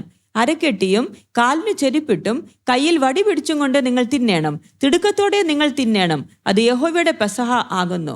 ഇതാ കൽപ്പന, നിങ്ങൾ പെസഹ ആഘോഷിക്കണം. ചട്ടങ്ങൾ പറഞ്ഞാൽ എന്താ? അത് എങ്ങനെ ആഘോഷിക്കേണ്ടത്? ആ ആട് ഏതായിരിക്കണം? അതിൻ്റെ വയസ്സ് എത്രയായിരിക്കണം? അതിനെ ഏത് ദിവസമായി എടുക്കേണ്ടത്? എത്ര ദിവസം വെക്കണം? അതിനെ എപ്പോഴാ അറക്കേണ്ടത്? അതിൻ്റെ രക്തം എവിടെ പൂശേണ്ടത്? അത് ഭക്ഷിക്കുമ്പോൾ അതെങ്ങനെയാ കഴിക്കേണ്ടത്? ഇത് എല്ലാം ഓരോന്നോരോന്നായി പറഞ്ഞു കൊടുത്തിട്ടുണ്ട്. അതിൻ്റെ ഒരു എല്ല് പോലും ഒടിക്കാൻ പാടില്ല. സ്പർശനം പായ ഇതാ ചട്ടങ്ങൾ. തോന്നിയ പോലെ ആടനെ എന്തോ ചെയ്യാനൊക്കത്തില്ല. ഇനി നിന്റെ സ്വന്തം ഇഷ്ടപ്രകാരം നിനക്കൊന്നും ചെയ്യാൻ കഴിയത്തില്ല. സോ ആ എല്ല് ഒടിച്ചിട്ടില്ലല്ലോ. എന്താ? ക്രിസ്തു ദൈവത്തിൻ്റെ പെസ കുഞ്ഞാടില്ലയോ? ആ ക്രിസ്തുവിനെ കാണുമ്പോഴും അതിൽ ഒരു എല്ലും എത്ര ആണ്ടുകളായി. ആദ്യമേ ഇവർക്ക് ചട്ടങ്ങൾ കൊടുത്തപ്പം സ്പഷ്ടമായി പറഞ്ഞിട്ടുണ്ട് ഒരെല്ലും. ഒരു യഹൂദൻ ഈ പെസയുടെ യാഗം അർപ്പിക്കുമ്പോൾ ആ മാംസം, ആ ഇറച്ചി മാംസം ഒരുക്കുമ്പോൾ അവൻ ശ്രദ്ധിക്കുന്ന വിഷയം എന്താ? ഞങ്ങളോട് പറഞ്ഞിട്ടുണ്ട് എല്ലൊടിയാൻ. മക്കളോടും പറയാ, മോനെ ശ്രദ്ധിച്ചോണം, ഇത് പെസയുടെ ആടാ, ശ്രദ്ധിച്ചോണം. ഞങ്ങളോട് ഓരോന്ന് പറഞ്ഞ് തന്നിട്ടുണ്ട്. കാലം മാറിയാലും ഇതിൽ എന്തോ കൊണ്ടുവരാനൊക്കത്തില്ല. എന്താ? ഇതങ്ങനെ തന്നെ ആരിൽ നിവർത്തിക്കേണ്ടതാ? ക്രിസ്തുവിൽ. ഈ മോശ 2-ാമത്തെ പ്രാവശ്യം പാറയെ അടിച്ചു. ദൈവം പറഞ്ഞത് എന്താ? നീ കനാനിൽ എന്താ? ഇതെല്ലാം വരാൻ പോന്ന സ്ത്രീ സന്തതിയിൽ നിവർത്തിക്കേണ്ടതാ. ഒന്ന് ചിന്തിച്ച്, ക്രിസ്തുയുടെ എല്ലുപോലും അങ്ങനെയാണെങ്കിൽ ഒന്ന് ചിന്തിക്കേണ്ട വിഷയമാ. നമ്മൾ ഇന്ന് തിരുമേശയിൽ പങ്കെടുക്കുമ്പോൾ, പഴയ നിയമ ഭക്തൻ മുന്നോട്ട് നോക്കുമ്പോൾ നമ്മൾ എങ്ങോട്ട് നോക്കുക? പറഞ്ഞാട്ടെ, നമ്മൾ എങ്ങോട്ട് നോക്കുക? നമ്മൾ മുന്നോട്ടല്ല, കഴിഞ്ഞു പോയ സംഭവത്തെ ഇവിടെ ഓർക്കുക. യഹൂദൻ ആടിനെ എടുത്ത് അതിനെ അറക്കുമ്പോൾ ഇനി സംഭവിക്കാൻ പോകുന്ന വിഷയത്തെ നോക്കിക്കൊണ്ടാ ഇത് ചെയ്യുന്നത്. ശ്രദ്ധയോടെ ഓരോ കാര്യം ചെയ്യുമ്പോൾ പുതിയ നിയമമായ സഭ നമ്മൾ ഇതിൽ പങ്കെടുക്കുമ്പോൾ എങ്ങോട്ട് നോക്കുക? അതുകൊണ്ട് നമുക്ക് തോന്നിയ പോലെ ഇതില് വ്യത്യാസങ്ങൾ കൊണ്ടുവരാൻ അനുവാദം ഇല്ല. പഴയ നിയമത്തിൽ അവർ ആർക്കെങ്കിലും വ്യത്യാസം കൊണ്ടുവന്നാൽ മരണവിധി ഉടനെ തന്നെ. അങ്ങനെയാണെങ്കിൽ ഇതിൽ ഞാൻ ഇന്നൊരു വ്യത്യാസം കൊണ്ടുവന്നാൽ, ഇന്ന് സഭക്കാരെല്ലാം ചേർന്ന് പറയാ നമുക്ക് ഒരു പാനപാത്രം വേണ്ട, അസുഖം പിടിക്കും. അതുകൊണ്ട് നമുക്ക് ഓരോരുത്തർക്ക് വേറെ വേറെ പാനപാത്രം കൊണ്ടുവന്നാൽ സ്വർഗം നമ്മളെ വെറുതെ വിടുമോ? ശാപമില്ലയോ നമ്മുടെ പുറത്ത് നമ്മൾ വരുത്തുന്നത്? അടുത്തൊരു വിഷയം, സ്നാനപ്പെടുമ്പോൾ നമ്മൾ വെള്ളത്തിൽ ഇറങ്ങി ചോദ്യങ്ങൾ ചോദിച്ചിട്ടില്ലയോ വെള്ളത്തിൽ മുക്കുന്നത്? അതിന് നമ്മൾ വ്യത്യാസം കൊണ്ടുവരുന്നില്ലല്ലോ. അല്ല, കോവിഡ് ആയതുകൊണ്ട് നമുക്ക് ഒരു ബക്കറ്റ് വെച്ച് എന്തോ ചെയ്യാം. ഇപ്പൊ കഴിഞ്ഞ ദിവസം നാഗ്പൂരിൽ ഒരു സ്നാനം നടത്തുക. ആ സഹോദരി വെള്ളത്തിൽ ഇറങ്ങിയപ്പോഴാണ് പിടികിട്ടിയ പുള്ളിക്കാരത്തേക്ക് വെള്ളം കാണുമ്പോൾ ഭയങ്കര പേടിയാ. വെള്ളത്തിൽ നിൽക്കുമ്പോൾ വരയ്ക്കുക. ഞാൻ പറഞ്ഞു എന്താ വിഷയം? ഭയങ്കര പേടിയാ. വെള്ളത്തിൽ നിന്ന് ചോദ്യങ്ങളെല്ലാം ചോദിച്ചു, കാര്യങ്ങളെല്ലാം ക്ലിയറായി. ഞാൻ മുക്കാൻ ശ്രമിക്കുമ്പോൾ മുങ്ങത്തില്ല. അത് ജസ്റ്റ് മുഖം വെള്ളത്തിൻ്റെ അകത്തിടും. പിന്നെ മുഖം വെളിയിലെടുത്തിട്ട് പറഞ്ഞു ഞാൻ മുങ്ങിയല്ലോ. ഞാൻ പറഞ്ഞു നോ. പറഞ്ഞു എനിക്ക് പേടിയാ. ഒരു 15 മിനിറ്റ് ഞങ്ങൾ അവിടെ നിൽക്കുക. പുള്ളിക്കാരത്തേക്ക് വെള്ളത്തിൽ താഴെ പോകാൻ പേടിയാ. എന്തു ചെയ്യും? വ്യത്യാസം കൊണ്ടുവരാൻ ഒക്കുവോ? അല്ല, സഹോദരിക്ക് ഇത്ര പേടിയായതുകൊണ്ട് സാരമില്ല, മുഖം കഴുകിയിട്ട് അങ്ങ് പോ, മുങ്ങി ചെയ്യാൻ ഒക്കുവോ? പറഞ്ഞാട്ടെ. കോവിഡിന്റെ സമയത്ത് ചില സ്ഥലത്തുണ്ടായിരുന്നു ബക്കറ്റ് എടുത്ത് ഒഴിക്കാൻ തുടങ്ങിയായിരുന്നു ചില പാസ്റ്റർമാർ. കാരണം മുക്കാൻ ഒക്കത്തില്ല. നമുക്ക് ഈ പ്രമാണങ്ങളിൽ ഒരു വ്യത്യാസം പോലും, ആൾക്കാർ എത്ര ബഹളം വെച്ചാലും ഇതിന് ആത്മീയ അർത്ഥമുണ്ട്. ഉദാഹരണമായി, ഈ വീഞ്ഞിനാണോ വില അതോ ഈ പാത്രത്തിനാണോ വില? പറഞ്ഞാട്ടെ, ഇതിലേതാ പ്രാധാന്യം? ഈ അപ്പവും വീഞ്ഞും പാനപാത്രം, ഇതിനേതിനാ വില? പ്രാധാന്യം ഏതിനാ? ഒന്ന് ഉറക്കെ പറയണം. വീഞ്ഞല്ലയോ? എന്നാ പിന്നെ വേദോസ്തം തുറന്നേ. 1 കൊരിന്ത്യർ 11 അധ്യായം. അവിടെ വായിച്ച് അവിടെ എഴുതിയേക്കുന്നത് എന്താ? പ്രാധാന്യം വീഞ്ഞിനാണോ? വായിച്ചേ. 23 വാക്യം. 23 വാക്യം. 1 കൊരിന്ത്യർ 11:23. ഞാൻ കർത്താവിങ്കിൽ നിന്ന് പ്രാപിക്കുകയും നിങ്ങൾക്ക് ഏൽപ്പിക്കുകയും ചെയ്തത് എന്തെന്നാൽ, കർത്താവായ യേശുവിനെ കാണിച്ചു കൊടുത്ത രാത്രിയിൽ അവൻ അപ്പമെടുത്ത് സ്തോത്രം ചൊല്ലി നുറുക്കി, ഇത് നിങ്ങൾക്ക് വേണ്ടിയുള്ള എൻ്റെ ശരീരം, എൻ്റെ ഓർമ്മയ്ക്കായി ഇത് ചെയ്യുവിൻ എന്ന് പറഞ്ഞു. അവണ്ണം തന്നെ അത്താഴം കഴിഞ്ഞ ശേഷം അവൻ പാനപാത്രവും എടുത്തു. ഈ പാനപാത്രം എൻ്റെ രക്തത്തിൽ പുതിയ നിയമമാകുന്നു. ഈ പാനപാത്രം എൻ്റെ രക്തത്തിൽ പുതിയ നിയമം ആകുന്നു. ഇത് കുടിക്കുമ്പോഴൊക്കെയും. അതിന്റെ അർത്ഥം വീഞ്ഞാണോ അതോ പാനപാത്രമാണോ? ഒരു ചോദ്യം. ഞാൻ ഒരു ഫോൺ അല്ല, എൽഡോ പാസ്റ്റർ ഫോൺ മേടിക്കുക. പൈസയ്ക്കാണോ വില അതോ ഫോൺ? പൈസയാണോ വിലപ്പെട്ടത് അതോ ഫോണാണോ വിലപ്പെട്ടത്? ഞാൻ ചോദിക്കുക. പൈസയും ഉണ്ട്, ഫോണും ഉണ്ട്. ഇതിൽ വിലപ്പെട്ടത് ഏതാ? പൈസയാണോ ഫോണാണോ? പൈസ ഇല്ലയോ? പൈസ വിലപ്പെട്ടതാണെ പിന്നെ എന്തിനാ ഫോൺ മേടിച്ചേ? ആ പൈസ പോക്കറ്റിൽ വെച്ചാൽ മതിയായിരുന്നല്ലോ. പൈസ എന്തിനാ കൊടുത്ത് ഫോൺ മേടിച്ചത്? വിലപ്പെട്ടത് ഏതാ? പറഞ്ഞേ.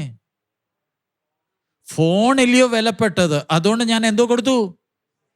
ഞാൻ പൈസ കൊടുത്ത് വിലപ്പെട്ട സാധനം ഏതാ? ഫോൺ മേടിച്ചു. പൈസ അത്രയും വിലയുള്ളതായിരുന്നെങ്കിൽ ഞാൻ എന്തോ മേടിക്കത്തില്ല. മനസ്സിലാകുന്നുണ്ട്? ഞാൻ എന്തോ മേടിക്കത്തില്ല.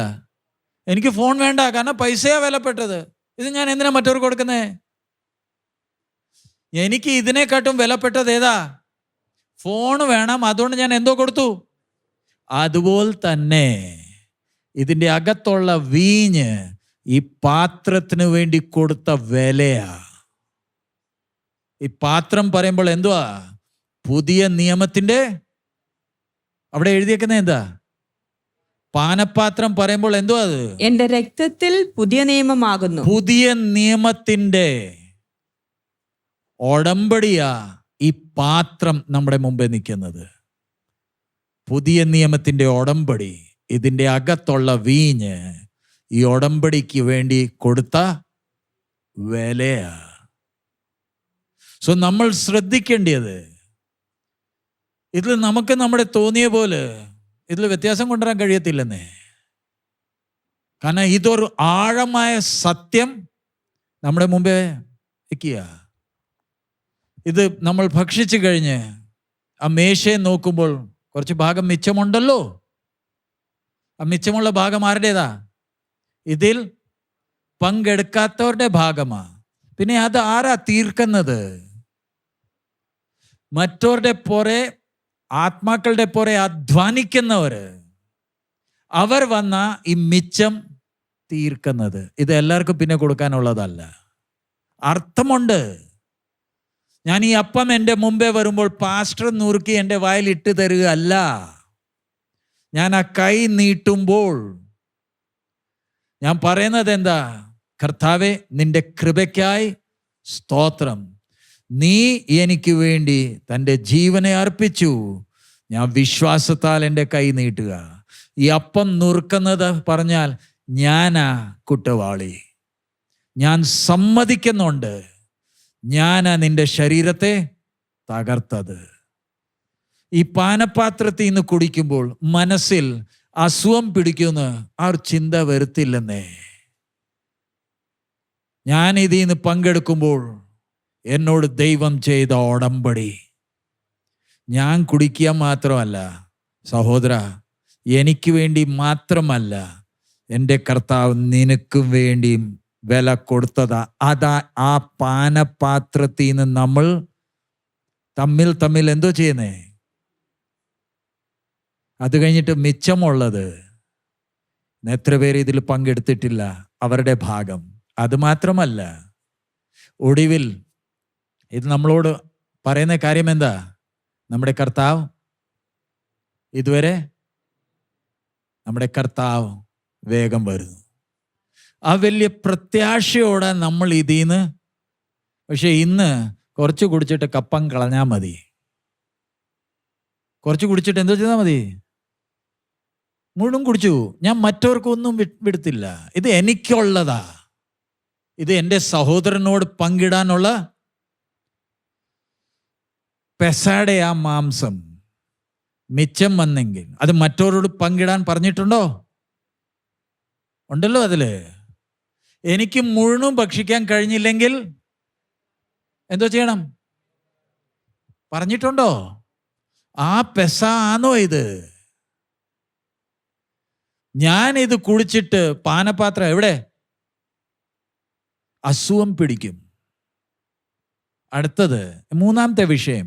ഇന്നത്തെ കല്യാണങ്ങൾ നിങ്ങൾ കണ്ടിട്ടുണ്ടോ? കല്യാണ സ്നാനം, തിരുമേശ, കല്യാണം, 3 ശുശ്രൂഷകളാ.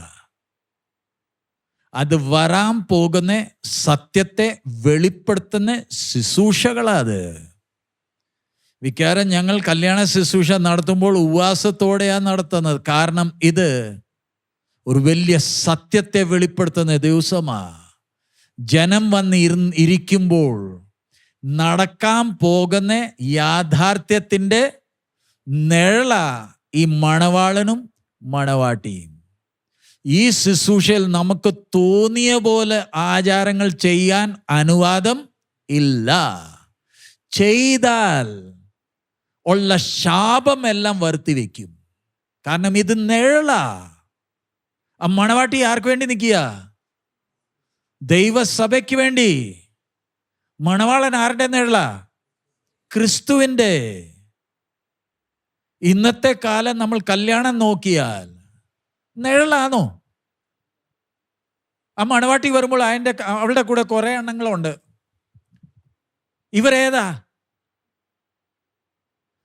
നിന്നെ കർത്താവ് മേഘത്തിൽ എടുക്കാൻ വരുമ്പോൾ ഈ ലോകം നിന്റെ കൂടെ കാണുമോ? ഇതേതാ ഈ മണവാട്ടിയുടെ കൂടെ വന്നേക്കുന്നത്? ഇതേതെങ്ങളാ? ചെറുക്കൻ്റെ കൂടെ കുറെ എണ്ണങ്ങളുണ്ട്. ഇതേതാ? ഇതെവിടെ നിന്ന് വന്നാ? മണവാട്ടിയോട് ചോദിക്കുന്നത്, നീ എന്തിനാ പൂ പിടിച്ചോണ്ട് വന്നേക്കുന്നത്? നിന്റെ കയ്യിൽ ഈ പൂ എവിടെന്ന്? അതിന്റെ അർത്ഥം എന്താ? ജാതികൾ ചെയ്യുന്ന ആചാരങ്ങളാണ് നമുക്ക് ഇന്ന് പ്രാധാന്യം. മറ്റോർ ഈ പൂ എടുത്തോണ്ട് വരുന്നതിന്റെ പോലെ വെള്ളക്കാരൻ എന്തിനാ അറിയാമോ? അവിടെ തണുപ്പ് പ്രദേശമാണ്, എല്ലാ ദിവസവും കുളിയില്ല. നാരാതിരിക്കാൻ വേണ്ടിയാ ഇവരുടെ കയ്യിൽ എന്തോ പിടിച്ചേക്കുന്നത്? പൂ. മണവാട്ടിയുടെ കയ്യിൽ പൂ ഉണ്ടെങ്കിൽ അതിന്റെ അർത്ഥം എന്താ? ഇവക്ക് കുളി പരിപാടി ഇവക്കില്ല. നാറ്റം വരാതിരിക്കാൻ കയ്യിൽ എന്തോ പിടിച്ചോണ്ട് വരിക? പറഞ്ഞേ, പൂ. നാറ്റം വരാതിരിക്കാൻ വേണ്ടി. നീ ഒരു വിശ്വാസിയാണെങ്കിൽ, ദൈവമായിട്ട് നിനക്ക് ബന്ധമുണ്ടെങ്കിൽ, നിന്റെ വേദപുസ്തകം എടുത്തോണ്ട് വരേണ്ടത്. നിന്റെ കുടുംബജീവിതത്തിന്റെ ആധാരം ഇത്. ഈ പൂ 2 ദിവസം കഴിയുമ്പോൾ ഈ വേദപുസ്തകം ഇതാ നിന്നെ മരണം വരെ നിന്നെ നയിക്കേണ്ടത്. ആ വേദപുസ്തകം എടുത്തോണ്ട് മര്യാദയ്ക്ക് വന്നോണം. പിന്നെ ഉണ്ട് ഈ വെയിൽ. വെയിൽ എന്തിന്? ഈ വെള്ളക്കാർ ഈ വെയിലിന്റെ ആ രീതി എന്താ? പെൺകുട്ടി കല്യാണം കഴിക്കാൻ പോവാ, മണവാട്ടിയെ ഭൂതം കാണല്ലേ. അതുകൊണ്ടായി മുഖം എന്തോ ചെയ്യുന്നേ? മൂടുന്നത്. ആര് കാണാതിരിക്കാൻ? ഭൂതം കാണാതിരിക്കാൻ. അവളുടെ സത്യത്തിന്റെ വാക്കുകൾ പറയുന്ന മുമ്പേ മണവാളൻ അത് ഉയർത്തും, പൊക്കും. അത് കഴിഞ്ഞിട്ട് അവളെ കൊണ്ട് പറയുന്നത്, മാനസാന്തരപ്പെട്ട് സ്നാനപ്പെട്ട മണവാട്ടി ഭൂതത്തെ പേടിച്ച് കല്യാണത്തിന് വരുന്ന ആ വരവ് കാണണം. എന്തോ ഇട്ടിട്ടുണ്ട്? വെയില്. വചനത്തിൽ കൊടുത്തേക്കുന്ന നിന്റെ മുടി കാണാൻ പാടില്ല. നിന്റെ മുടി കാണാൻ പാടില്ല. നിന്റെ വെയിലിൽ അകത്തെ മുടി മുഴുവനും കാണാമല്ലോ. ഞാൻ പറയുന്നത്, കല്യാണ ശുശ്രൂഷയിൽ കർത്താവിൻ്റെ ദാസൻ 2 പേരുടെ കരം പിടിക്കുമ്പോൾ ദൈവം അതിനെ യോജിപ്പിച്ചില്ലെങ്കിൽ, നമ്മൾ എത്ര ചടങ്ങ് ചെയ്തോ, എത്ര ഫോട്ടോ എടുത്തോ, എന്തോ ചെയ്താലും ഈ 2 വ്യക്തികളെ ആരാ ഹൃദയം യോജിപ്പിക്കേണ്ടത്? നമ്മുടെ കേരളത്തിലെ ഡിവോഴ്സ് റേറ്റ് അറിയാമോ? നോർത്ത് ഇന്ത്യയിൽ എങ്ങും ഇല്ലാത്ത റേറ്റാ. 50% കേരളത്തിലെ കല്യാണം ഡിവോഴ്സാ. 50%. വലിയ ആഡംബരത്തോടെ ആ കല്യാണം നടത്തുന്നേ. എൻ്റെ മോളുടെ കല്യാണം നടന്നപ്പം തൃശ്ശൂരിലെ ഫോട്ടോഗ്രാഫർ ആയിരുന്നു. പുള്ളിക്കാരൻ തന്നെ ഞങ്ങളോട് പറഞ്ഞതാ, സാറേ, ഞങ്ങൾ ഫോട്ടോ എല്ലാം എടുത്തിട്ട് ആൽബം ഉണ്ടാക്കി വീട്ടിൽ കൊണ്ടുപോയി കൊടുക്കുമ്പോൾ അവർ പറയുന്നത്, ഞങ്ങൾക്ക് ആൽബം വേണ്ട, 2 വീട്ടിൽ പോയി. അതാ കേരളം. സ്റ്റേജ് മുഴുവൻ പാസ്റ്റർമാരായിരിക്കുന്നത്. എന്നിട്ടും ആ കല്യാണം 1 മാസം നിൽക്കത്തില്ല. എത്ര പാസ്റ്റർമാർ വന്നാലും വിഷയമല്ല. വചനപ്രകാരമാണോ ആ ചടങ്ങ് ചെയ്തത്? കാരണം മണവാളൻ വരാറായി. മണവാട്ടി താനെ എന്തോ ചെയ്യുക? നമ്മുടെ കല്യാണ ശുശ്രൂഷ ജാതികളുടെ മുമ്പേ വരാൻ പോകുന്ന വലിയ സംഭവത്തെ വിളിച്ചറിയിക്കുക. ഇത് ചെറുക്കനും പെണ്ണ് അവരുടെ സന്തോഷ ദിവസം അല്ല. കാരണം എത്ര പ്രാർത്ഥിച്ചാലും മരണം ഇവരെ 2 പേരെ എന്തോ ചെയ്യും. പക്ഷെ കർത്താവ് തൻ്റെ സഭയെ എടുക്കാൻ വരുമ്പോൾ മരണത്തെ മാറ്റാൻ. അതുകൊണ്ട് നമ്മൾ ശ്രദ്ധിക്കണം. യവനക്കാരും ശ്രദ്ധിക്കേണ്ടത്, എനിക്ക് എൻ്റെ സഹോദരന്മാരെ കൂട്ടുകാരെ പ്രസാദിപ്പിക്കുന്നതല്ല. ഞാൻ ദൈവസന്നിധിയിൽ നിന്ന് സത്യം ചെയ്യുമ്പോൾ ദൈവമാ ഞങ്ങളുടെ കുടുംബജീവിതത്തെ എന്തോ ചെയ്യേണ്ടേ? അനുഗ്രഹിക്കണേ. സോ ഇവിടെ നമ്മൾ ധ്യാനിച്ച ആ വിഷയം, ഈ ചട്ടങ്ങളിൽ നിന്ന് മനുഷ്യൻ എന്തോ ചെയ്യാൻ പാടില്ല. മക്കൾ ചോദിക്കുമ്പോൾ അമ്മയും അപ്പൻ ഓരോ കാര്യങ്ങൾ ആരോട് പറയണം? കാരണം മക്കൾ ചോദിക്കും. ഇന്ന് നമ്മുടെ മക്കൾ പറയല, പപ്പ എനിക്ക് പൂ വേണം. എടീ, പൂ വേണ്ട. പൂവല്ല നിന്നെ കാക്കുന്നത്. അതിൻ്റെ മണം ഇന്ന് വൈകുന്നേരം ആകുമ്പോഴത്തേക്ക് അതിൻ്റെ മണം തീരും. നിന്റെ കയ്യിൽ നിന്നെ കാക്കേണ്ടത് ഏതാ? ദൈവത്തിൻ്റെ വചനം. അടുത്തത് നമുക്ക് 7-ാമത്തെ അധ്യായത്തിൻ്റെ 11 തൊട്ട് വായിക്കാം. ആവർത്തന പുസ്തകം 7-ാമത്തെ അധ്യായം അതിന്റെ 11 തൊട്ട് 16 വാക്യം. ആകയാൽ ഞാൻ ഇന്ന് നിന്നോട് കൽപ്പിക്കുന്ന കൽപ്പനകളും ചട്ടങ്ങളും വിധികളും നീ പ്രമാണിച്ചു നടക്കണം. നിങ്ങൾ ഈ വിധികൾ കേട്ട് പ്രമാണിച്ചു നടന്നാൽ ശ്രദ്ധിക്കണം ആ വാക്കുകൾ. നിന്റെ ദൈവമായ യഹോവ നിന്റെ പിതാക്കന്മാരോട് സത്യം ചെയ്ത നിയമവും ദയയും നിനക്കായിട്ട് പാലിക്കും. നിനക്കായിട്ട് ദൈവം നിന്റെ പിതാക്കന്മാരോട് സത്യം ചെയ്ത നിയമവും ദയയും നിനക്കായിട്ട് പാലിക്കും. ഒന്ന് ചിന്തിച്ചേ, നീ ഈ ചട്ടങ്ങളും പ്രമാണങ്ങളും എന്തോ ചെയ്താൽ മതി? പറഞ്ഞ പോൽ തന്നെ ചെയ്താൽ മതി. അതിലൊരു വ്യത്യാസം നീ കൊണ്ടുവരില്ലേ? അങ്ങനെയാണെങ്കിൽ നിന്റെ പിതാക്കന്മാരോട് ദൈവം ചെയ്ത നിയമവും ദയയും, നമുക്ക് എല്ലാവർക്കും ആരുടെ ദയ വേണം? ആ ദയയും ദൈവം പാലിക്കും. അതിന്റെ താഴെ അവൻ നിന്നെ സ്നേഹിച്ച് അനുഗ്രഹിച്ചു വർദ്ധിപ്പിക്കും. അവൻ നിനക്ക് തരുമെന്ന് നിന്റെ പിതാക്കന്മാരോട് സത്യം ചെയ്ത ദേശത്ത് നിന്റെ ഗർഭഫലവും നിന്റെ കൃഷിഫലവും ധാന്യവും വീഞ്ഞും എണ്ണയും നിന്റെ കന്നുകാലികളുടെ പേരും ആടുകളുടെ പിറപ്പും അനുഗ്രഹിക്കും. നീ സകല ജാതികളെക്കാളും അനുഗ്രഹിക്കപ്പെട്ടിരിക്കും. വന്യയും നിങ്ങളിലാകട്ടെ നിന്റെ നാൽക്കാലികളിലാകട്ടെ ഉണ്ടാകുകയില്ല. യഹോവ സകല രോഗവും നിങ്ങൾ നിന്ന് അകറ്റിക്കളയും. നീ അറിഞ്ഞിരിക്കുന്ന മിസ്രയീമ്യരുടെ ദുർവ്യാധികളിൽ ഒന്നും അവൻ നിന്റെ മേൽ വരുത്താതെ നിന്നെ ദ്വേഷിക്കുന്ന എല്ലാവർക്കും അവയെ കൊടുക്കും. നിന്റെ ദൈവമായ യഹോവ നിന്റെ കയ്യിൽ ഏൽപ്പിക്കുന്ന സകല ജാതികളെയും നീ മുടിച്ചു കളയണം. നിനക്ക് അവരുടെ കനിവ് തോന്നരുത്. അവരുടെ ദേവന്മാരെ നീ സേവിക്കരുത്. അത് നിനക്ക് കെണിയായി തീരും. സോ ഇവിടെ ദൈവം ഇസ്രായേൽ മക്കളോട് പറയുന്നത്, ഞാൻ നിങ്ങളെ സ്നേഹിക്കും.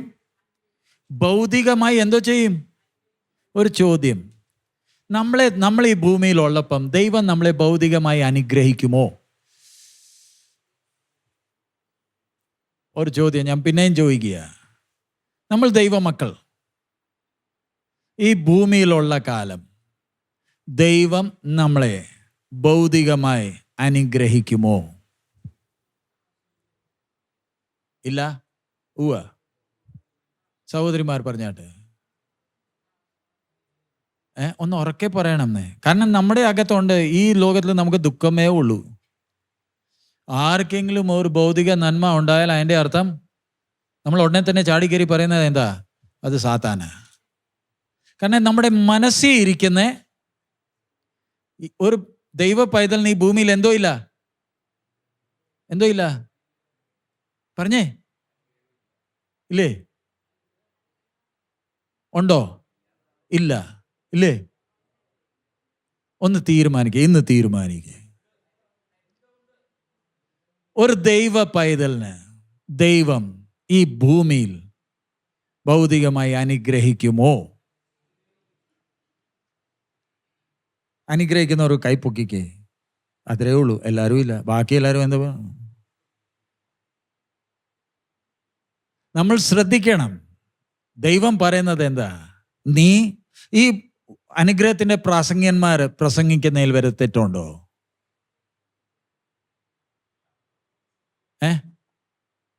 അവരും എന്തോ പ്രസംഗിക്കുന്നേ? ദൈവം നിങ്ങളെ അനുഗ്രഹിക്കും, കൊടുത്താൽ മതി. കലക്കി കുലുക്കി നമുക്ക് എന്തോ കിട്ടും. സോ അവർ പ്രസംഗിക്കുന്നത് നമ്മൾ തമ്മിൽ എന്താ വ്യത്യാസം? പറഞ്ഞാട്ടെ. നമ്മളിൽ തീവ്രവാദികൾ നമ്മൾ ഉള്ളതാ. ഡിസംബർ 25 ലോകം ക്രിസ്മസ് ആഘോഷിക്കുമ്പോൾ നമ്മളോ ഇന്ന് യേശുവിൻ്റെ നാമമേ എടുക്കത്തില്ല. പൊത്തിയിരിക്കും. കാരണം ചിന്ത എന്താ?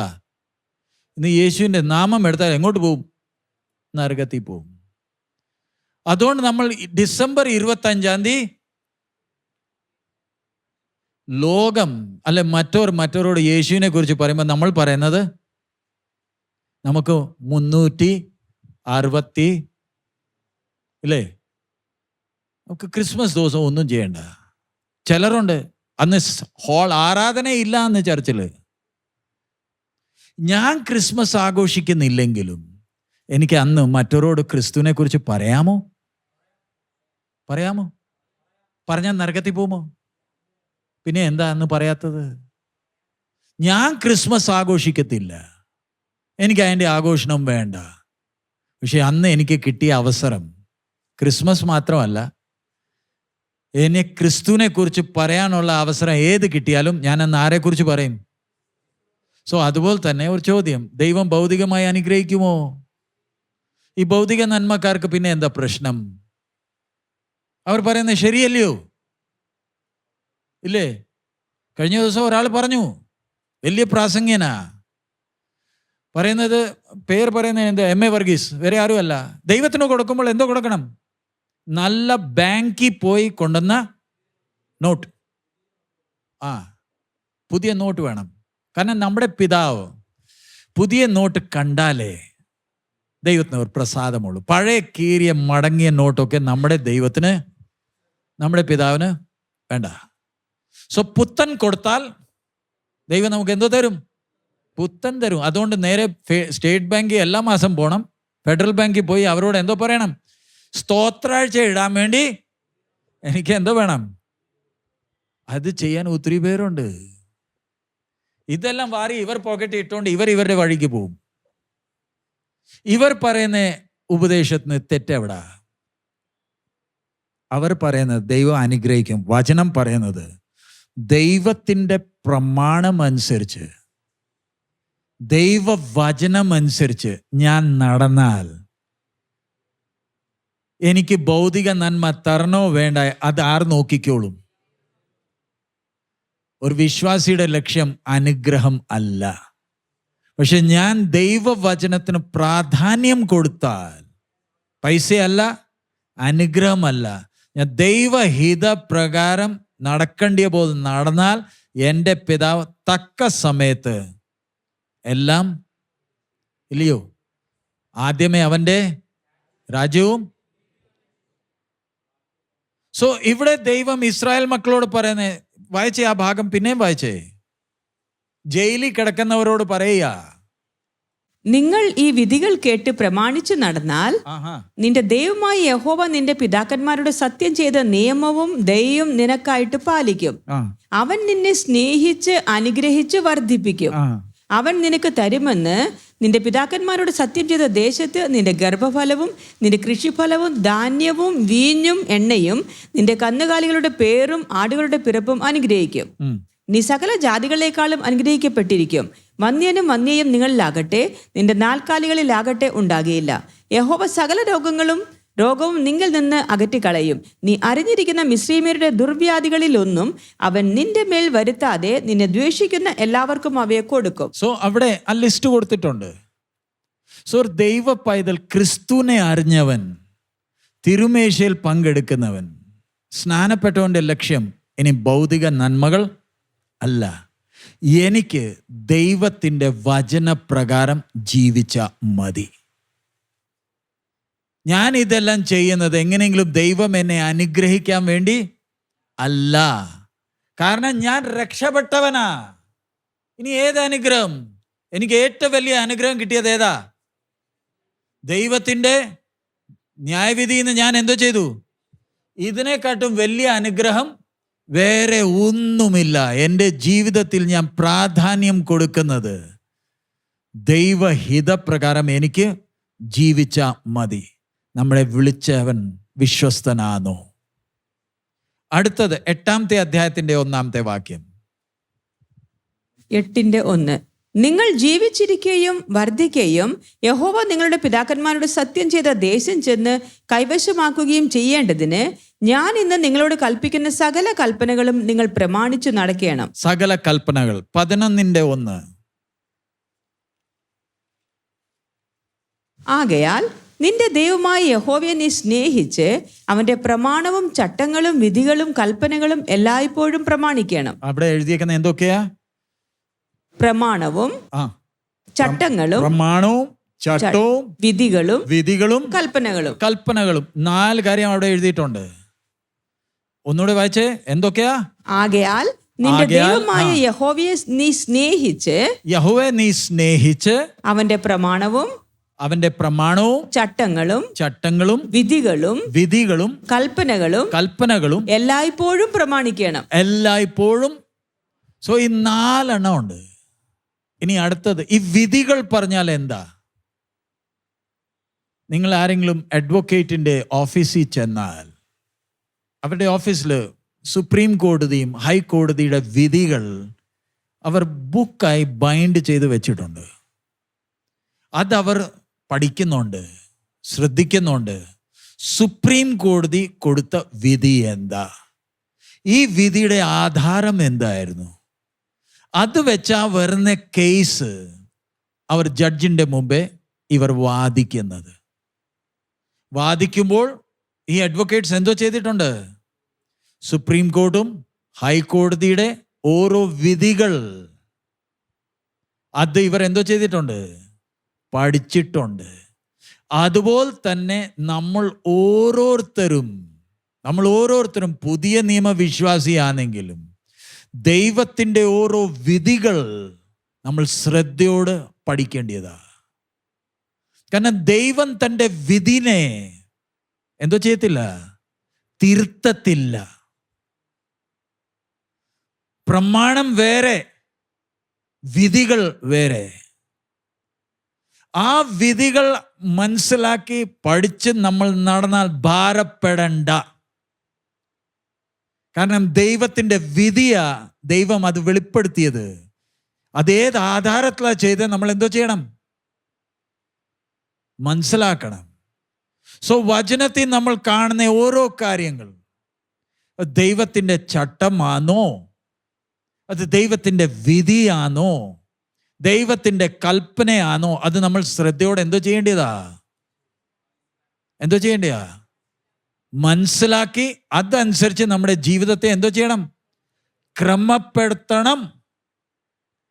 അതനുസരിച്ച് ക്രമപ്പെടുത്തിയില്ലെങ്കിൽ ദൈവത്തിൻ്റെ എന്തോ വരും? ഞാൻ ക്രിസ്തുവില, ഞാൻ സ്നാനപ്പെട്ടാന്ന് പറഞ്ഞുകൊണ്ട് നടന്ന കാര്യമില്ല. ദൈവത്തിൻ്റെ വിധികൾ, അതിന് ഒരു വ്യത്യാസം ഒരിക്കലും ദൈവം തിരുത്തത്തില്ല. അതുകൊണ്ട് നമ്മുടെ കർത്താവായ യേശുവിൻ്റെ ജീവിതം നമ്മൾ നോക്കിയാൽ എത്ര ക്രമത്തോടാ കർത്താവ് പ്രമാണത്തിൻ്റെ കീഴെ വന്ന് ഓരോ കാര്യങ്ങൾ ചെയ്തത്. ഇനി അടുത്തത് 12-ാമത്തെ അധ്യായത്തിൻ്റെ 1-ാമത്തെ വാക്യം. നിന്റെ പിതാക്കന്മാരുടെ ദൈവമായ യഹോവ നിനക്ക് അവകാശമായി തരുന്ന ദേശത്ത് നിങ്ങൾ ഭൂമിയിൽ ജീവിച്ചിരിക്കുന്ന നാളെല്ലാം പ്രമാണിച്ചു നടക്കേണ്ടുന്ന ചട്ടങ്ങളും വിധികളും ആവിത്. അതിൻ്റെ കൂടെ 17-ാമത്തെ അധ്യായത്തിൻ്റെ 18 മുതൽ 18 തൊട്ട് 20 വരെ. അവൻ തന്റെ രാജാസനത്തിൽ ഇരിക്കുമ്പോൾ ലേവ്യരായ പുരോഹിതന്മാരുടെ പക്കൽ നിന്ന് ഈ ന്യായപ്രമാണം വാങ്ങി അതിൻ്റെ ഒരു പകർപ്പ് ഒരു പുസ്തകത്തിൽ എഴുതി എടുക്കണം. ഈ ന്യായപ്രമാണത്തിലെ സകല വചനങ്ങളും ചട്ടങ്ങളും അവൻ പ്രമാണിച്ച് നടന്ന് തൻ്റെ ദൈവമായ യഹോവയെ ഭയപ്പെടുവാൻ പഠിക്കേണ്ടതിന് അത് അവൻ്റെ അവകാശം ഇരിക്കുകയും അവൻ്റെ ഹൃദയം സഹോദരന്മാർക്കു മീതെ അഹങ്കരിച്ചുയരാതെയും അവൻ കൽപ്പന വിട്ട് ഇടത്തോട്ടോ വലത്തോട്ടോ തിരിയാതെയും ഇരിക്കേണ്ടതിനും അവനും അവൻ്റെ പുത്രന്മാരും ഇസ്രായേലിൻ്റെ ഇടയിൽ ദീർഘകാലം രാജ്യഭാരം ചെയ്യേണ്ടതിനുമായി അവൻ തൻ്റെ ആയുഷ്കാലമൊക്കെയും അത് വായിക്കുകയും വേണം. ഇവിടെ രാജാവിനോട് പറയുന്ന ദൈവത്തിൻ്റെ കൽപ്പനകളാ. നീ രാജാവാണെങ്കിലും ഇന്നത്തെ കാലത്ത് നമ്മുടെ ഇന്ത്യയിൽ രാജഭരണമല്ല, നമുക്ക് ഈ കോൺസ്റ്റിറ്റ്യൂഷനാണ് ഉള്ളത്. പക്ഷെ ഒരു രാജാവ് പറയുമ്പോൾ രാജാവ് തന്നെയാ നിയമം, രാജാവ് തന്നെയാ നിയമത്തെ നടപ്പിലാക്കുന്നത്. രാജാവിൻ്റെ അധികാരം അറിയാമല്ലോ.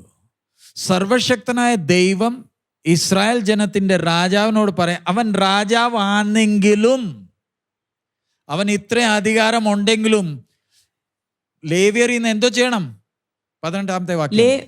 അവൻ തന്റെ രാജാസനത്തിൽ ഇരിക്കുമ്പോൾ രാജാസനത്തിൽ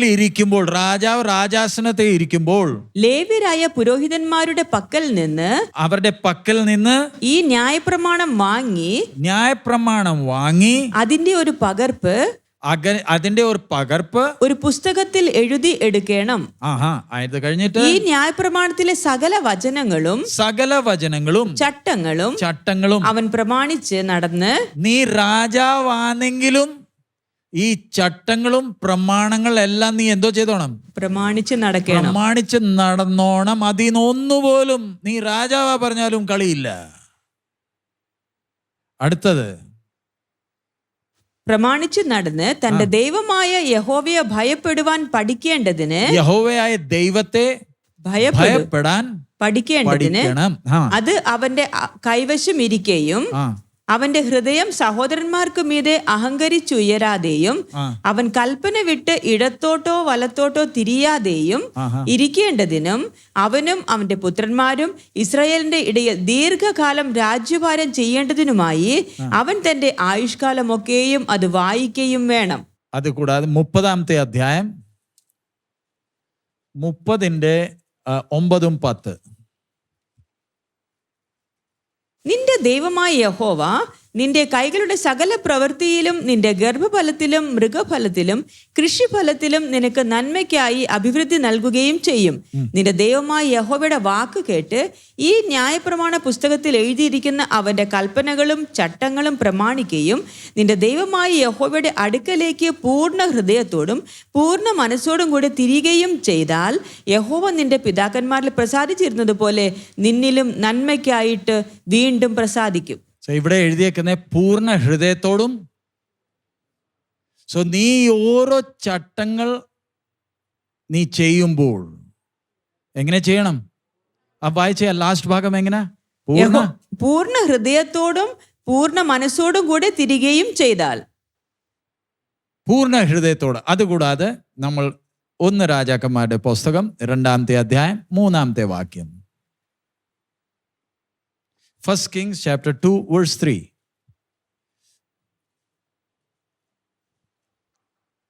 നീ എന്തു ചെയ്താലും എവിടേക്ക് തിരിഞ്ഞാലും സകലത്തിലും നീ കൃതാർത്ഥനാകേണ്ടതിനും നിന്റെ മക്കൾ പൂർണ്ണ ഹൃദയത്തോടും പൂർണ്ണ മനസ്സോടും കൂടെ എൻ്റെ മുമ്പാകെ സത്യമായി നടന്ന് തങ്ങളുടെ വഴി സൂക്ഷിച്ചാൽ ഇസ്രായേലിന്റെ രാജാസനത്തിൽ ഇരിപ്പാൻ ഒരു പുരുഷൻ നിനക്ക് ഇല്ലാതെ പോകുകയില്ല എന്ന് യഹോവ എന്നോട് അരുളി ചെയ്ത വചനം താൻ ഉറപ്പിക്കേണ്ടതിനുമായി മോശയുടെ ന്യായപ്രമാണത്തിൽ എഴുതിയിരിക്കുന്നത് പോലെ നിന്റെ ദൈവമായ യഹോവയുടെ വഴികളിൽ നിന്ന് അവന്റെ ചട്ടങ്ങളും കൽപ്പനകളും വിധികളും സാക്ഷികളും പ്രമാണിച്ചും കൊണ്ട് അവന്റെ ആജ്ഞ അനുസരിച്ചു കൊള്ളുക.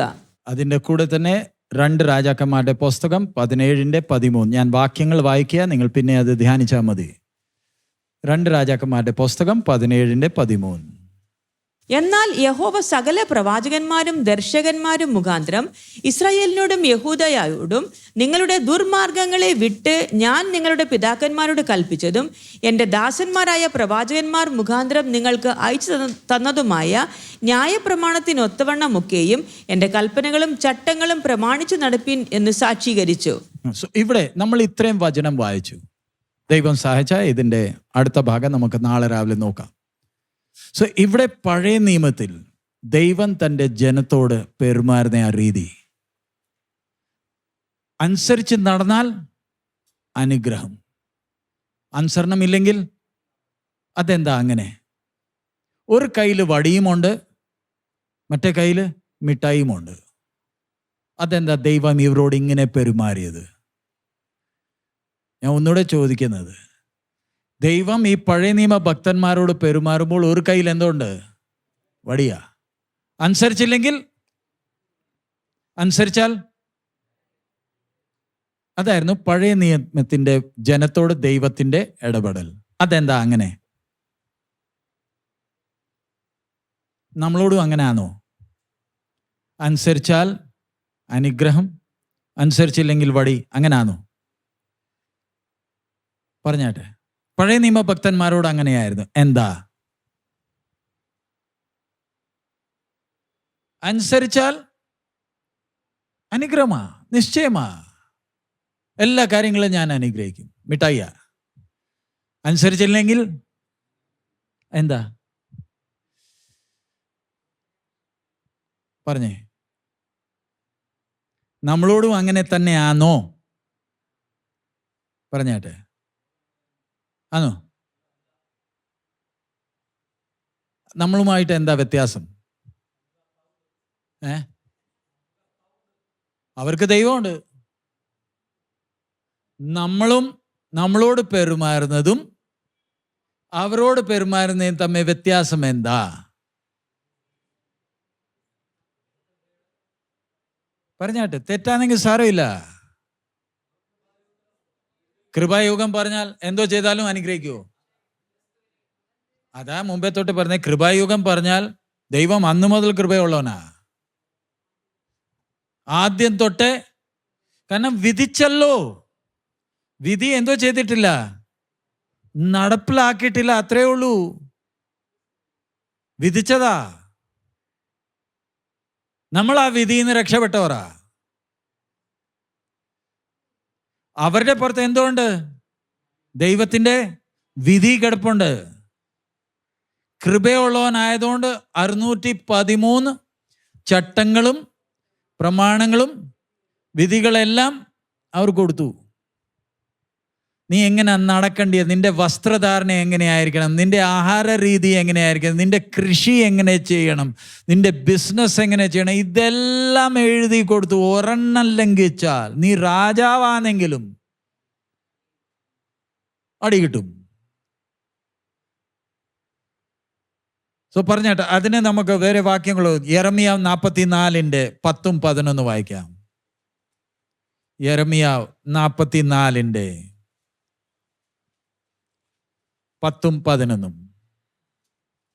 ജെറമയ 44:10-11. അവർ ഇന്നുവരെയും തങ്ങളെ തന്നെ താഴ്ത്തിയില്ല. അവർ ഭയപ്പെടുകയോ ഞാൻ നിങ്ങളുടെ മുമ്പിലും നിങ്ങളുടെ പിതാക്കന്മാരുടെ മുമ്പിൽ വെച്ച ന്യായപ്രമാണവും ചട്ടങ്ങളും അനുസരിച്ച് നടക്കുകയോ ചെയ്തതുമില്ല. അതുകൊണ്ട് ഇസ്രായേലിന്റെ ദൈവമായ സൈന്യങ്ങളുടെ യഹോവ ഇപ്രകാരം അരുളി ചെയ്യുന്നു, ഞാൻ അനർത്ഥത്തിനായിട്ട് യഹൂദായെ മുഴുവനും ഛേദിച്ച് കളയുവാനായിട്ട് തന്നെ എൻ്റെ മുഖം നിങ്ങൾക്ക് എതിരായി വയ്ക്കുന്നു. സോ ഇവിടെ നമ്മൾ ശ്രദ്ധിക്കേണ്ടത്, നമുക്ക് എല്ലാവർക്കും ഇസ്രായേലിന്റെ ചരിത്രം അറിയാം.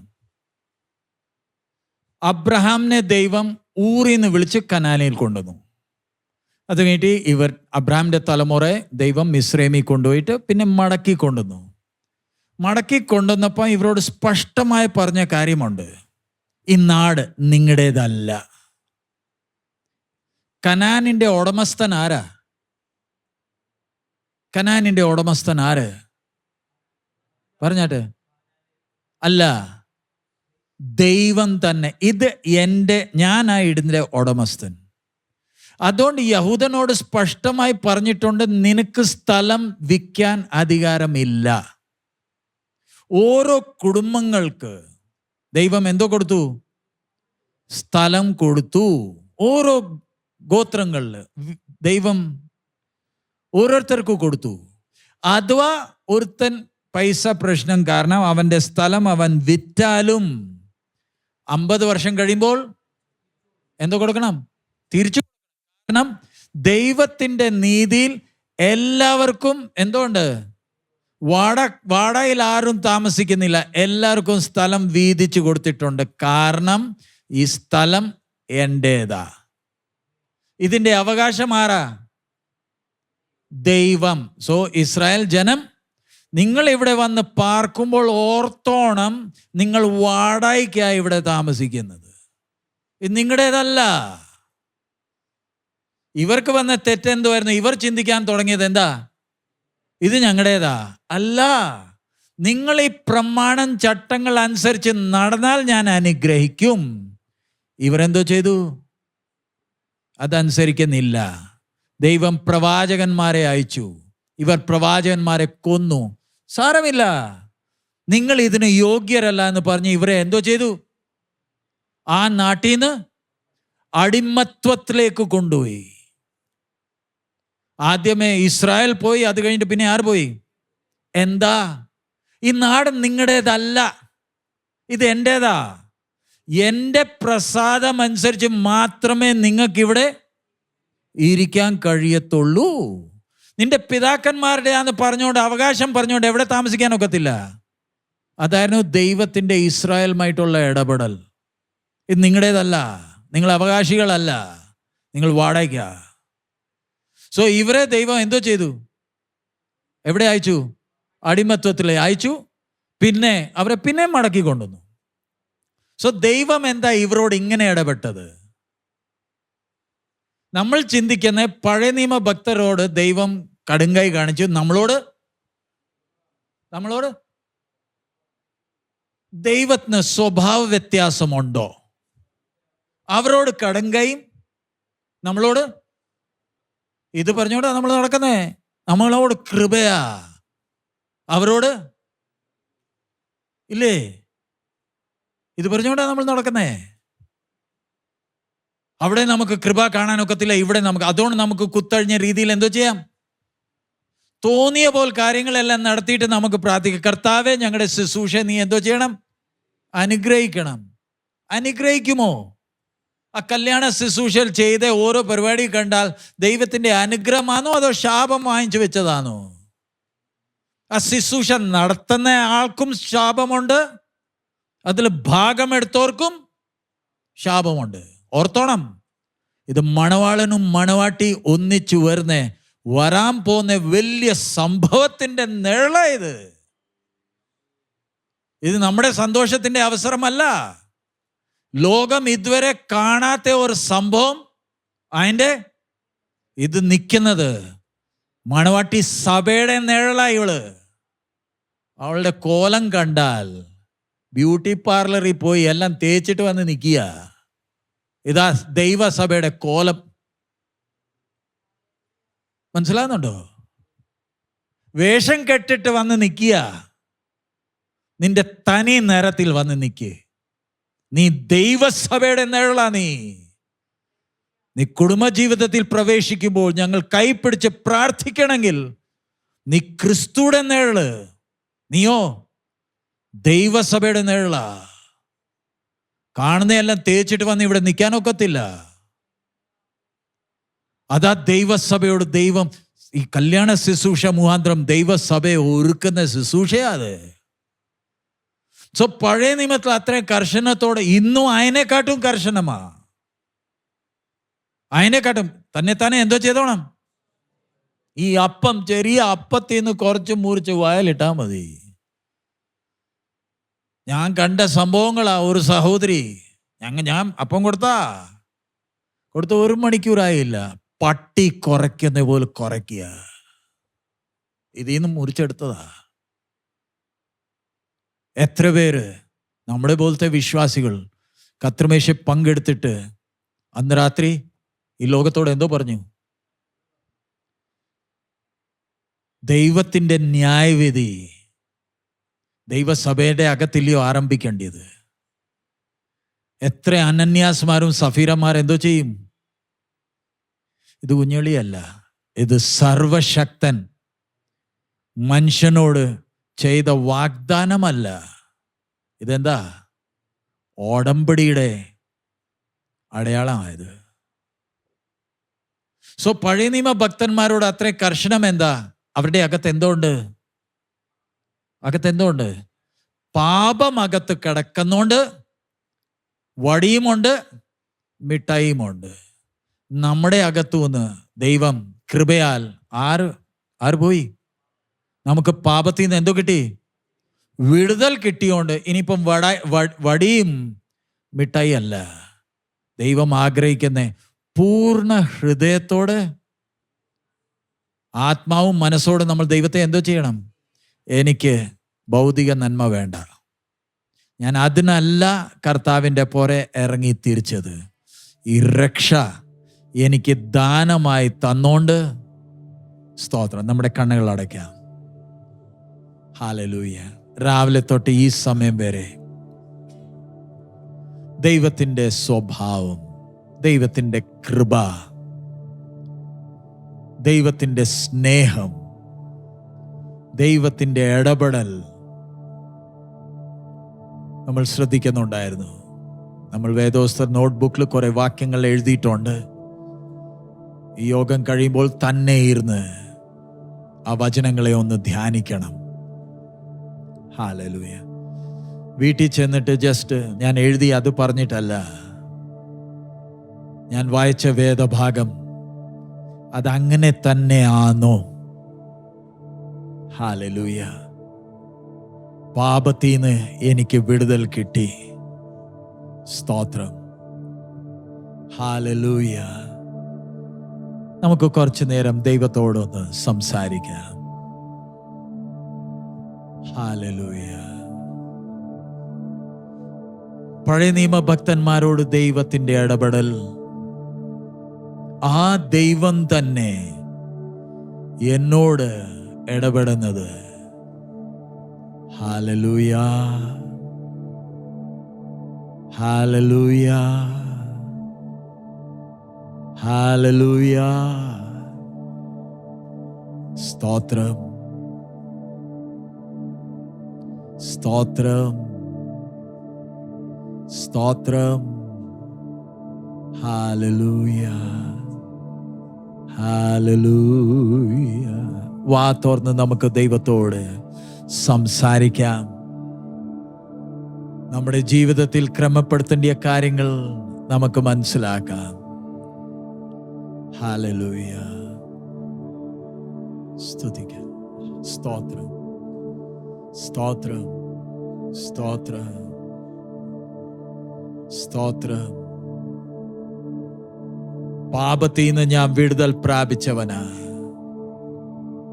പിന്നെയും പാപമകത്ത് വരുന്നതിന്റെ കാരണം എൻ്റെ ചിന്തകളിൽ ഞാൻ ശ്രദ്ധിക്കുന്നില്ല. മനസ്സിൽ പൊങ്ങി വരുന്ന എല്ലാ ചിന്തകളെയും ക്രിസ്തുവിന്റെ പരിജ്ഞാനത്തിൽ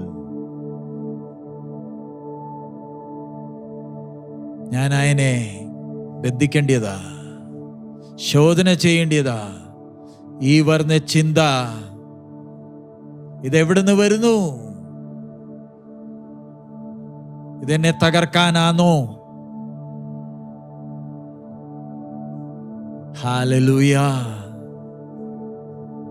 ഹല്ലേലൂയ. കർത്താവേ സ്തോത്രം, സ്തോത്രം, സ്തോത്രം കർത്താവേ.